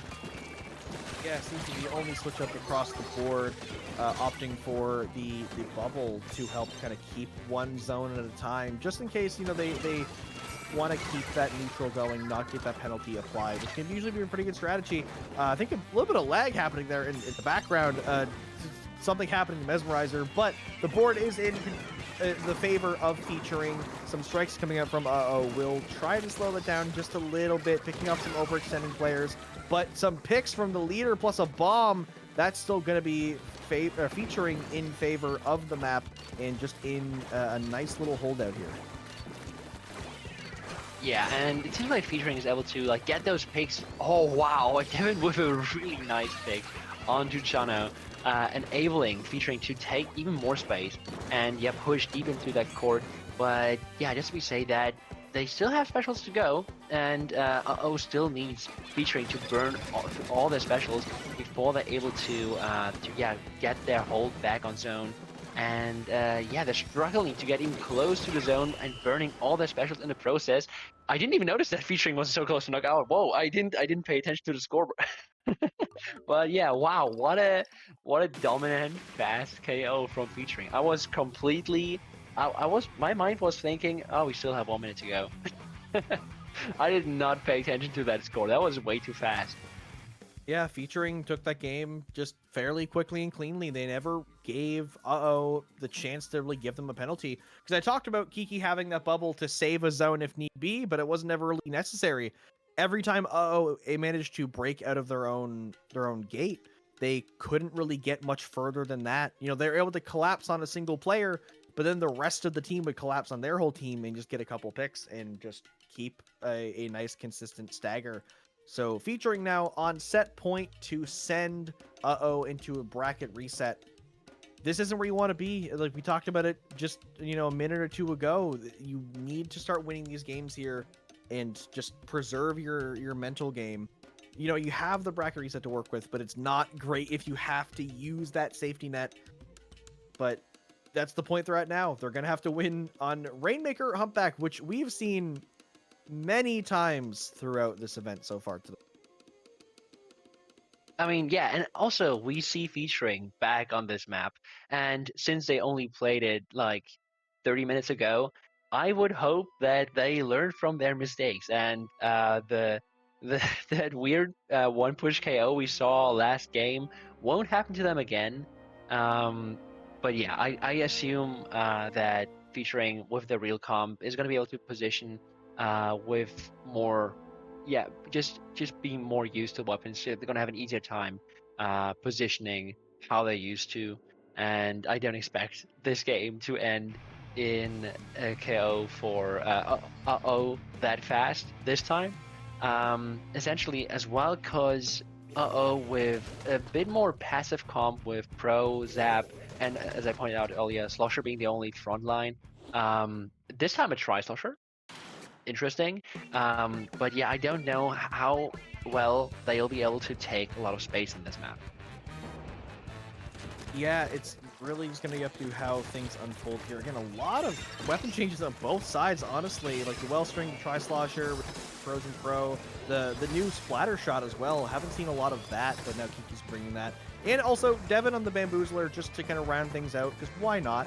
But yeah, featuring kind of slipping back into their tradition of, you know, like playing some of the sillier weapon picks when they have that advantage state. Does give the ability to get that first checkpoint, and pushing up though does get shut down. Just the Wellspring, but just the Wellspring is enough to pop by itself. But can they stay safe and get their team back in? Yeah, I mean, I would still say that the comp of Uh-Oh is really interesting. Like, you have the wall strength, you have the try, and I think try, of course, anyone that plays this map mode knows how annoying it can be to fight a try, uh, just because of like how fast it can kill you. Inkjet and Toxic Mist being, of course, really nice sub and special for this mode. And on the other side, with featuring, we see that, as you pointed out, this splatter shot with the Kraken coming out as well, which is also, I think, a very Rainmaker-specific weapon to pick. But it's just that featuring has such a fight-heavy comp. Like, they have 4 guns to just play for themselves, and yeah, just try to take space by just out killing Uh-Oh. So far, pretty unsuccessfully. Yeah, not a single point on the board for featuring, so Uh-Oh have been doing a great job of holding them out. The 2 players in that trench may cause disaster for some players of Uh-Oh. That does get neutralized, though. 3 players down on each side. It's just Mesmerizer looking at Silver, but Ips comes in to try to save the day. The Booyah will get shredded. Uh-Oh are continuing to keep up this pressure and allow themselves to keep control of this map. Nice and purple, just the way they like it. And we're approaching the halfway point. That Kraken might keep away that Rainmaker, but right now they're not really looking for a push. They're looking for a stall until they have a better opportunity. Yeah, I think Uh-Oh is going to have a tough time pushing anytime that Featuring has the Strike or Kraken ready, but they burnt those both pretty early this push, and Uh-Oh being able to re-grab the Rainmaker, but unable to, like, get a lot of points off that so far. Still, the Rainmaker is popped again. Being able to push down to 34 is a pretty decent lead on this map, especially when you think, oh wow, they have a Try, they have Toxic Mist, and they have a Wellspring that can just spam chip damage. So, I mean, they don't have to defend because they keep their push going, but if they had to defend, then Uh-Oh is going to have a great time holding their lead because they push down to 13. And at this point, if you're Uh-Oh, you think, we have a Toxic Mist, you have a Wellspring, we can just sit back on defense and throw chip damage, throw Toxic Mist, and it's going to be really tough for Featuring to come back from this great push. Yeah, they really have played into the map and the mode with their comp. And again, like I said, push to 13, like, if they have to defend, they'll do it great, but they might not even really have to if they're able to keep up the pressure. But they do finally get through. Featuring will be breaking that first checkpoint. Not as much time left in the clock as they're hoping, but a minute and a half is still plenty of time to do many things in Splatoon. By themselves, though, in mid, Channa will go down. Does give Featuring a bit of a numbers advantage in his corner, tossing that Booyah through to the back line, clearing out some space, walking through, and Featuring looking for a push here. Yeah, and it seems like Featuring is just really trying to desperately force the Wellstring to move back so they cannot shoot the Rainmaker or cannot shoot into the path of the Rainmaker, but the Tristar is diving down, getting the pick, and Uh-Oh just dropping Rainmaker back down into mid. It's just going to reset all of the progress that Featuring just set up, and yeah, Featuring has to do the same thing once more. But yeah, so far, as I pointed out earlier, with the different philosophy of the comp of Featuring, they just need to get all the kills when they're pushing, and I think they have a tough time because of the way how Uh-Oh is going to just play this down passively and just stall this out, because there's only 20 seconds remaining, and one player going down on Featuring means they don't have the Kraken to force the space on the plat. 2 going down on Featuring, 3 going down, just to say that 4 going down. I think it's pretty obvious that this game did not go how Featuring intended. Yeah, that was very clearly in the favor of Uh-Oh through and through. Featuring did get a fair number of points on the board, but it wasn't too dicey for Uh-Oh. They were able to pretty solidly hold that defense, and that's one of those things about Splatoon is, you know, like in Rainmaker, it doesn't matter how close you got to the lead. Once that Rainmaker drops back to mid, all of your progress is completely negated. The only thing you gained was the checkpoint. You could have pushed to 60 and it would have been the exact same scenario. So Uh-Oh doing a great job at not panicking on that defense, able to keep that lead, ultimately winning that game, keeping them in this set, trying to stay away from that bracket reset and try to finish it out here but that does mean reverse sweeping the #1 seed of the event. Now going into Clam Blitz on Scorch Gorge. They have to keep this streak going. Yeah, and after the few performances we saw of featuring in Rainmaker, I think it's clear to say that Rainmaker is not their best mode. But I think they do great on zones, featuring and tower control, which are the two easier modes to just keep killing the enemy team and just holding one spot pretty much. And Rainmaker is definitely better for but we're done with Rainmaker. There's no more Rainmaker games coming up in this first set. So yeah, I don't know how well they will do with the same strategy on Clan Blitz if they're able to pull off a familiar, kind of the same strategy as they just did in Rainmaker. But I don't know. Rainmaker definitely great for but with clams coming up and the last mode being tower control, it's really bleak. Yeah, it's gonna be a tough one, and again, this is one of those interesting scenarios, I think, because we do have a scenario where the team that's realistically stronger in this matchup is the team that's also on the back foot technically, because they are on the loser side of the bracket, and so they're up a couple games in this set, but they still lost that match to and it's there's a lot going on here in like the meta game of this set, not only like the actual like the meta of the weapons, but like physically how the bracket looks. And now we're seeing these teams come in, a couple of weapon swaps again on both sides, seeing another tri-slosher, but this time the new one with the screen. I don't think I've seen one of those in a tournament match like ever, so curious to see how Sandmage is going to be running that. Yeah, me neither, except for like Kyo hyping the weapon on day one. I'm pretty sure I've never seen anyone play it so far. But interesting to point out is probably that Devin switched from leader to play 52. So yeah, that's certainly the weapon pick of all time. But yeah, featuring going down 2 members, 3 members. Being able to take this first push, probably scoring the first clam in this game. But no, never mind. Featuring is holding top left, setting up walls, painting the top left of the map, and not allowing to open this game with their first goal. Yeah, featuring able to hold out that corner. Now have a player on the side. They do use the whales, which will the rest of the team that they're there, but they aren't able to pick them off. The whales to make that solo play. Try to pick off another player as well. So featuring are doing a good job at kind of poking and prodding, but are doing a great job at keeping this map control and this numbers advantage, as sneaky as featuring is being. Still though, not able to get in and get a push, but I might eat my words as that first power clam goes into the basket.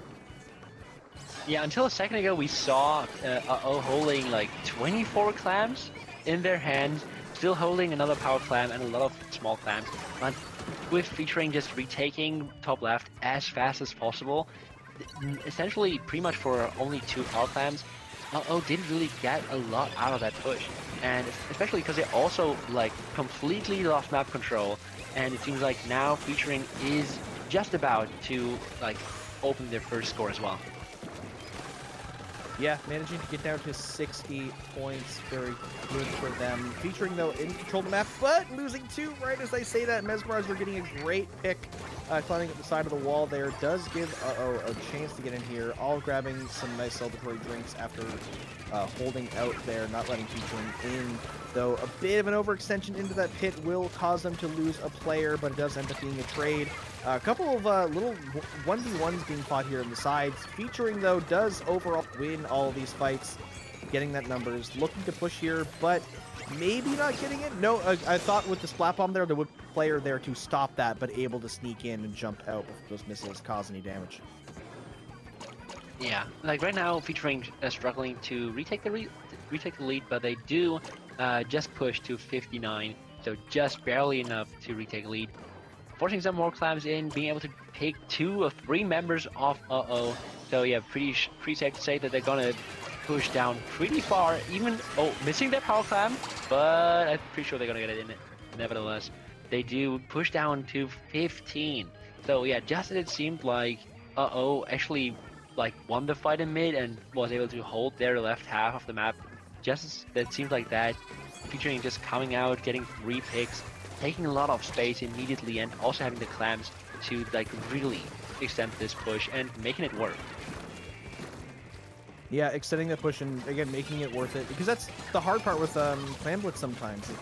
You make a push and it ends up being detrimental because you've given the other team a power clam, you've given them space, you've lost a couple of players.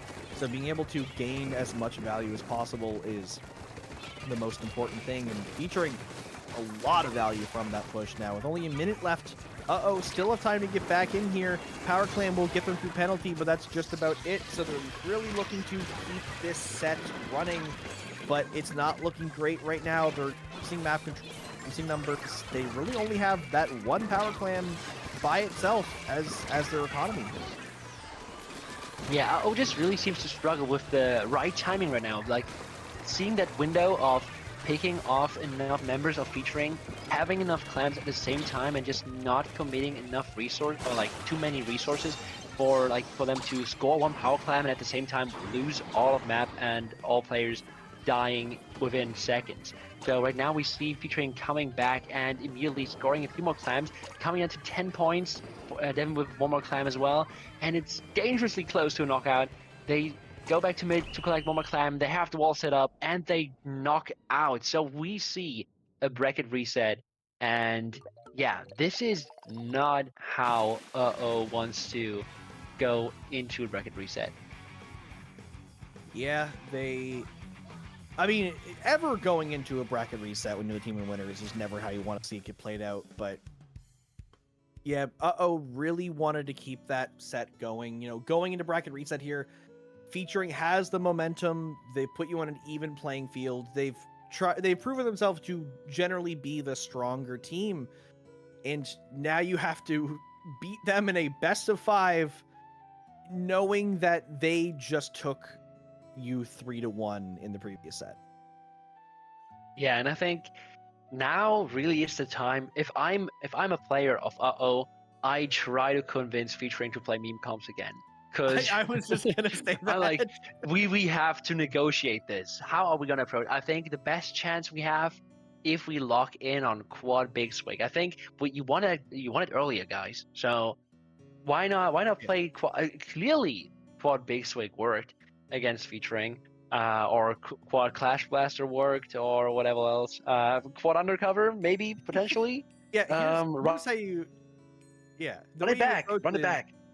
Yeah, you don't even go like, oh yeah, let's do a full best of 5 again with meme comps. Like, no, just one for the road, one game of meme comp. That's all we want. And then after that one, you're like, okay, no, but one more, just one more. You know, it's like, just, guys, please, just one more. Just say, please, just one more 5 times in a row, and then maybe get that win. That is the strategy here. We've seen it work before. So it's really, yeah, a lot of how this next set's gonna go is up to It's up to, can they match the challenge of what featuring is bringing? Do they have something in their arsenal they can bring out? Because we've seen some weapon changes, we've seen things work. Obviously, what we've seen is that just featuring just doesn't play Rainmaker as well as the rest of the modes, because we've seen them lose a lot of Rainmakers. So maybe needs to pray that the bracket reset is a double Rainmaker best of 5 and they're managed another game in the middle. But I am looking, it's not double Rainmaker, it's double Tower again. So yeah, as you said, even if like as you pointed out, even with double Rainmaker, they would still need to get a win on one of those other modes where featuring just really played in a dominant fashion. So yeah, they still need to overcome it and still need to get this win on zones or tower control or clan blitz. And I mean, it depends on the mode. I think I'm sure that on the map, I think that featuring is gonna have a hard time on a few maps that if Snipes, for example, the leader player on has a really good game.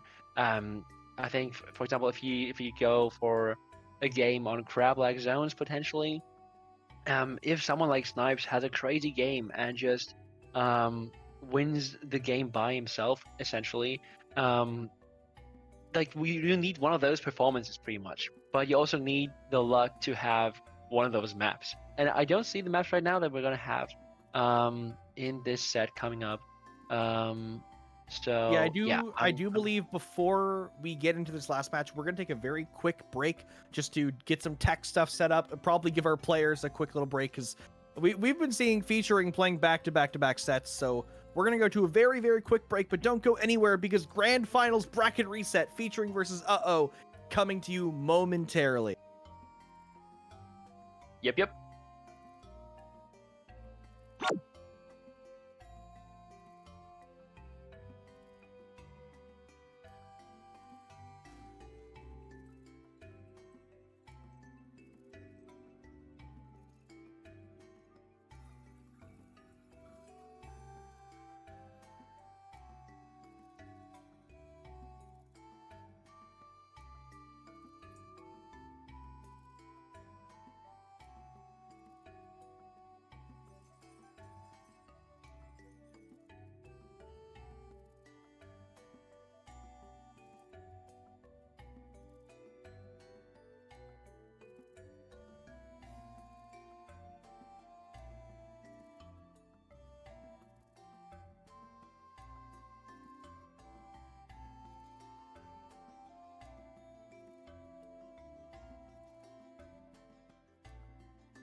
Welcome back once again, everybody. I'm sure you're not tired of listening to my voice yet. We are here with Paddling Pool 335 Grand Finals Bracket Reset featuring versus Uh-Oh. These teams have been duking it out plenty of times, and they're here for one final set to determine who will be the winner. I am Hammy, joined once again by Toya Ben, and we are going to be seeing both these teams playing on some familiar maps that we've already been seeing throughout the day today. Firstly, we're going to be going to Tower Control on Ship Shape Cargo Co. Yeah, I mean, we saw featuring. Now we saw earlier playing Tower Control on Shape, winning in a pretty dominant fashion against Blanks. But this time they're up against a completely different caliber of team. So oh yeah, also last time we saw them use the all big swig games. I wasn't there to commentate that, but I really enjoyed it watching it in chat. So yeah, potentially we'll see the all big swig coming out again. I mean, so far Uh-Oh has been doing pretty well with playing meme comps against featuring, but yeah, I'm not sure if featuring is still down for some shenanigans since we're in the bracket reset, and whoever wins now, yeah, takes the tournament. So yeah, no more goofing around, probably. Theoretically, no more goofing around, unless Ips is able to convince all of them to kind of make a little switcheroo here and give us something funny to watch. But we're already getting into this game. They are raring to go. No meme comps coming out, at least from the side of featuring. Maybe Uh-Oh could. No, they're going to be bringing us some pretty traditional weapons on both sides. I am loving to see that new rapid. The rapid blasters have a place in my heart, as much as they're annoying to fight. And I'm going to be looking at how Ips is going to be running that this game. Yeah, also we see Snipes not anymore in the lobby on Uh-Oh, so no more leader for Uh-Oh. Instead, we see a Rapid Pro coming out from Ibs, and now a Sword coming out from Jason. So yeah, different comms coming up now. But yeah, we'll see how they will do with this different setup this time.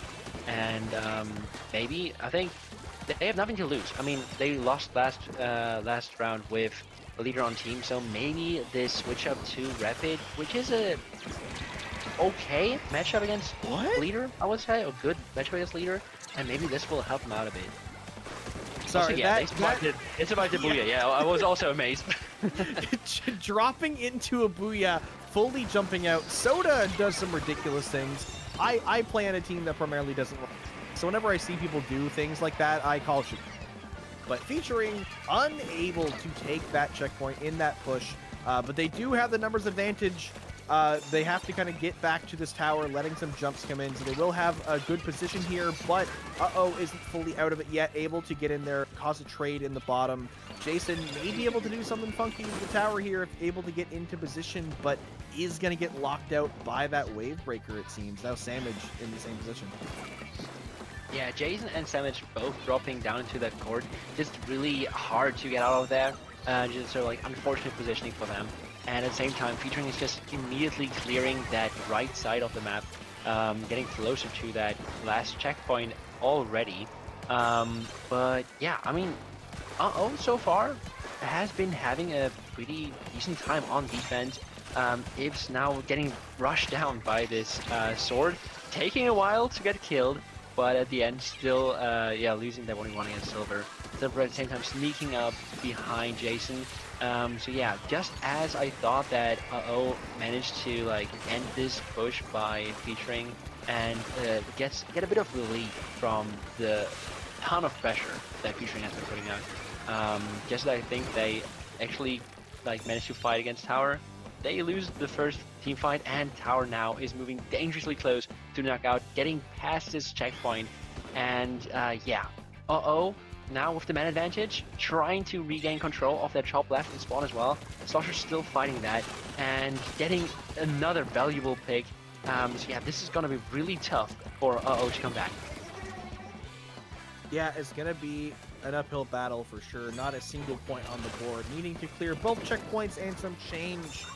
with only 2 minutes remaining, and they still have to actually get rid of featuring. They still have control of the map. They did lose numbers, but we've been seeing a lot of players from UO playing in that pit, playing on their right side, and it hasn't been working them a lot of wonders. They may need to think about another way to approach featuring, because they still just are locked in that right side, or left if you're looking for the side of featuring.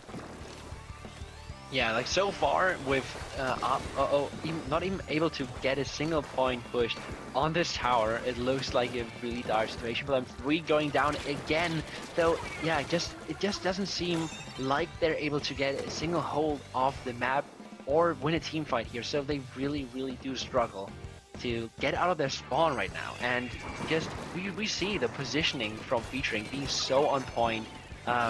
Devin getting some really valuable pick as well. And yeah, just at the same time, just no matter where UO seems to move on the map, already 2 members of featuring are there to catch him off. Yeah, they're seemingly always in the right places at the right time throughout this game, able to just continue just the pressure on UO. I think is the right word. You know, they're not able to really get out. And again, UO still trying to play off of this pit and just not able to find a lot of value out of it. We haven't seen a lot of them taking other avenues to really get through here. Ips very boldly taking the 1v1 against the bucket, actually able to live for a while, but does eventually get picked off as the E-leader comes in to save the day. Kiki getting 2 picks there. 20 seconds left on the clock. UO still looking for their first point in the game. Strikes are coming out in a last-minute effort to try to clear up this tower, but this is looking like featuring's game to win. Yeah, it's going to be really difficult for UO to get more than those 2 points on the board as 1 member goes down. Yeah, it's going to be really tough for them. They need to like get a wipe out or something, and they need it fast because the Booyah is coming out as well. And Devin, or whatever the Zap really is right now, just sneaking up to the tower, taking it with the GG Booyah. And yeah, featuring starting off the bracket reset with a 1-0 and a very dominant one. Yeah, and this is what we alluded to last set. This is, you know, the mental game is going to be very important for UO. And leading into the bracket reset where featuring just takes that game. The first time you scored a point was with 5 seconds remaining in regulation and you barely got to the checkpoint. It's rough to start off there and then continue to keep up your A game. So featuring definitely with the advantage here. Higher seed, more tenured players, now up 1 game. So UO need to kind of lock in here and really win the Splat Zones game. Because if they lose this, they have to reverse sweep in bracket reset of Grand Finals, which is definitely a story if they could pull that off. Oh yeah, for sure. I mean, reverse sweep now. Yeah, I mean now would be a good time for a reverse sweep. I mean, I think some of members of featuring actually have to go to bed soon. I read something about that earlier in chat. I mean, yeah, maybe UO, if they just win 1 or 2 more games, and the members of featuring, the 8 players on the roster, all have to go sleepy boo-boo time, then maybe they force him to drop and win the tournament that way. But I mean, I don't know how likely it is for that to happen. Yeah, that's we're at the point now where I've been watching all these teams duke it out for long enough. I would love UO to pop off here and work some wonders, but it's getting to that point where featuring just is proving time and time again to be that stronger team with just they have the edge over UO in a lot of team fights, a lot of these settings, and it's hard to. I mean, featuring could just keep running some meme comps like bringing in H, but you know there's not a lot that UO can do here unless they take full advantage of featuring kind of playing around just a little bit. But that's not how you want to win the game. You want to find those solutions to getting through their comp. Yeah, I mean, with the meme pick trying to get into the heads of UO, but I think that even with the H3, it's not really a meme comp because all the H3 has to do really for featuring right now is to provide the Slosher and the Stamper with enough coolers for them to pick all the fights, because we've seen them win all those fights in the previous game. But they both go down surprisingly, and now maybe is able to get the H3 pushing into the spawn. Now being able to finally cap the zone for the first time, and yeah, trying to get to the hold this mid, and yeah, painting against those strikes, but 2 members going down already. So yeah, it seems like just as is trying to establish a hold, featuring already denying that hold in its like starting section. Yeah, he's trying to get that hold out in, but right now, ooh, actually, that jump out was very nice from the Buckingham side of able to just survive there and get back with the team. Featuring about to get through that penalty, the Booyah coming in, may be able to neutralize zone at will, and no one's looking back at it. Kiki's in the crab and kind of ignoring it. Strikes from both sides, kind of making our screen a nice little collage of colors. But, ooh, the wipeout from Featuring will get them back in control and put in a pretty tricky situation here. Yeah, with both those strikes barely even touching the zone, was just not able to cap, and now with the timer just running down and getting dangerously close to this KO again, they don't have any zone cap specials right now and just need to die for it, getting down to the 4-3-2, and they just keep deathfully painted. Damage able to cap the zone with only 2 takes remaining on the timer for Featuring. So yeah, making it very close. But yeah, with only 78 points right now on scoreboard, they need to establish a good hold fast, because right now it seems like they're just not able to keep Featuring away from the zone for long. Yeah, we've kind of seen this. We've seen this kind of thing earlier from other teams playing against Featuring. There's not really a good way to keep Featuring away from the objective. You can get in, but actually forming a solid holdout is kind of the tricky point.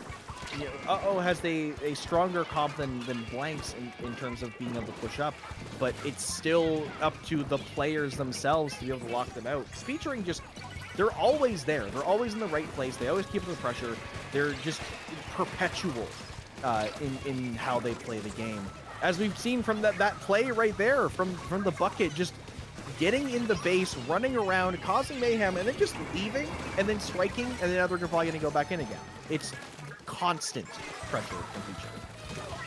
Yeah, I'm actually surprised how was able to get a cap on the zone, because I thought that I mean, I didn't see any members sneaking up, but it seems like one of the guys on just sneaked through, painted the zone, while all of the members of Featuring were just busy fighting in spawn, doing some weird shenanigans. Now Channel being able to pick out 2 members of Featuring, and finally moving past their penalty, getting into the 30-point mark. But with strikes coming out immediately, like just insta-capping zone, just not enough members of close enough to the zone to be able to paint against those strikes. Yeah, like we just keep seeing the same thing happen again and again with like just getting zone barely, just holding it for a few seconds, maybe getting 1 or 2 points past the penalty, but then the strikes come out, 1 or 2 picks, and yeah, it's Featuring's time again. Yeah, in to UO's credit, they have whittled down this zone slowly, but they're not getting anything substantial. You know, every time they try to make something happen, Featuring is just there and ready to go. They're just so quick. We have some jumps coming in from trying to get to the zone, but here comes the strikes, and no one's able to really paint it out. They do manage to prevent the flip, but they don't have that one player who can just completely hold the zone for them. You know, the Zap is the only weapon on the team that's going to have that exceptional paint, but they can't really leave a player to just babysit the zone. They really need to be able to push out. Featuring 3 seconds left. We're going to be going into overtime, Ben.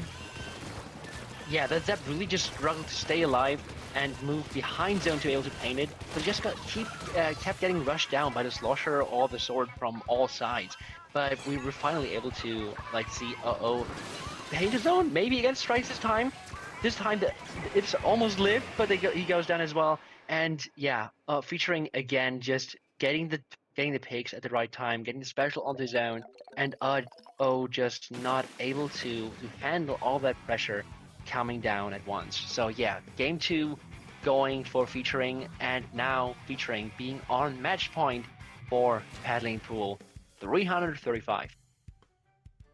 Now, here's the part where I'm scared. Featuring is on match point of winning the tournament. Are they going to bring out their best and win this game, take the sweep, and be done with it?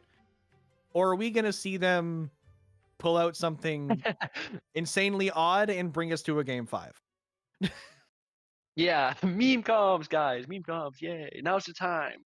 Let's sit here for another 20 minutes. Listen. I'm staring featuring dead in the eyes, and I am begging for this to, like, I've had a great time commentating today, but after you see the same teams run maps and it's the back and forth, and I'm like, man, one of these teams should win it here. Again, I would love to see bring it back, because we're going to Rainmaker Humpback now. This is OH's best opportunity to make something happen in this set, because this has been like consistently the weakest point for featuring, is just playing Rainmaker, period. So has a chance to do something here, but after that, it's just momentum. They need to somehow carry the momentum from Rainmaker through to Clan Blitz and Tower Control, which is a monumental task in front of them. Yeah, definitely. I mean, to me, you pointed out earlier, you've been here for 4 hours. You're being a warrior here, tanking all this commentary. I've been here for almost 3 hours as well. Wow. Time flies by, but I'm already getting tired, so I can't imagine how you must be feeling right now. I'm not used to commentating. I'm not a commentator, but yeah, commentating is hard, and it takes a lot of concentration at all times. Yeah, commentating is one of those things that it's fun, but it can be very tiring. And honestly, playing the game for this long can be tiring. And playing against a double Wellstring, double Sploosh, that's got to be tiring. That is going to be a tricky thing for to play against, because I think featuring did the best of both worlds here. They played a meme comp, and they've tried to counter their weakness in Rainmaker by bringing quad hammer double Wellstring, and it didn't work because they're all dead. Shocker! Call me surprised. No, we're only starting this game. So yeah, able to get this first checkpoint. They don't have a Wellstring anymore since Snipes is not playing anymore right now. But we see enough Wellstring on featuring. We see enough hammers on featuring. But yeah, since maybe featuring lost to Wellstring last time, maybe they think, maybe this time it's our time to play Wellstring. Maybe we'll turn it around this time. With just enough Wellstring, we'll win this. So yeah, I'm curious if they'll manage to do this. I mean, the pressure is clearly on since this is match point, but like even if they win this, even if they lose, like it's a lose-lose situation to me. Like if you win, it's we won against the meme comp. If you lose, it's like, whoa, we lost against the meme comp. So it's a difficult situation for Yeah, and the most unfortunate part too is that if featuring loses this game, it doesn't affect them. Featuring's not going to be like, darn, we lost this game, like, and get like distracted, or their mental, or the morale's not going to go. This especially by running the meme comp, they've made sure that their morale does not get affected by losing this game.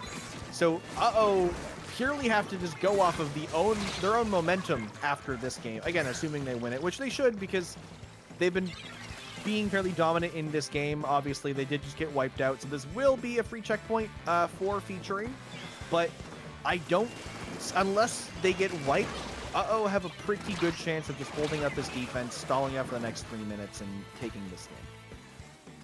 Yeah, like, to me, it just seems like featuring noticing, Rainmaker is just not our mode.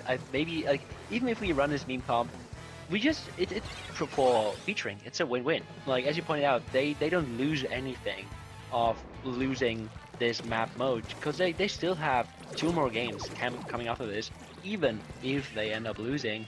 And yeah, if they end up losing this map mode again, they can just be like, I mean, we didn't really perform well on this in the prior games where we like tried to win, so why not take this completely different approach and like save our mental up for the games where it will actually matter.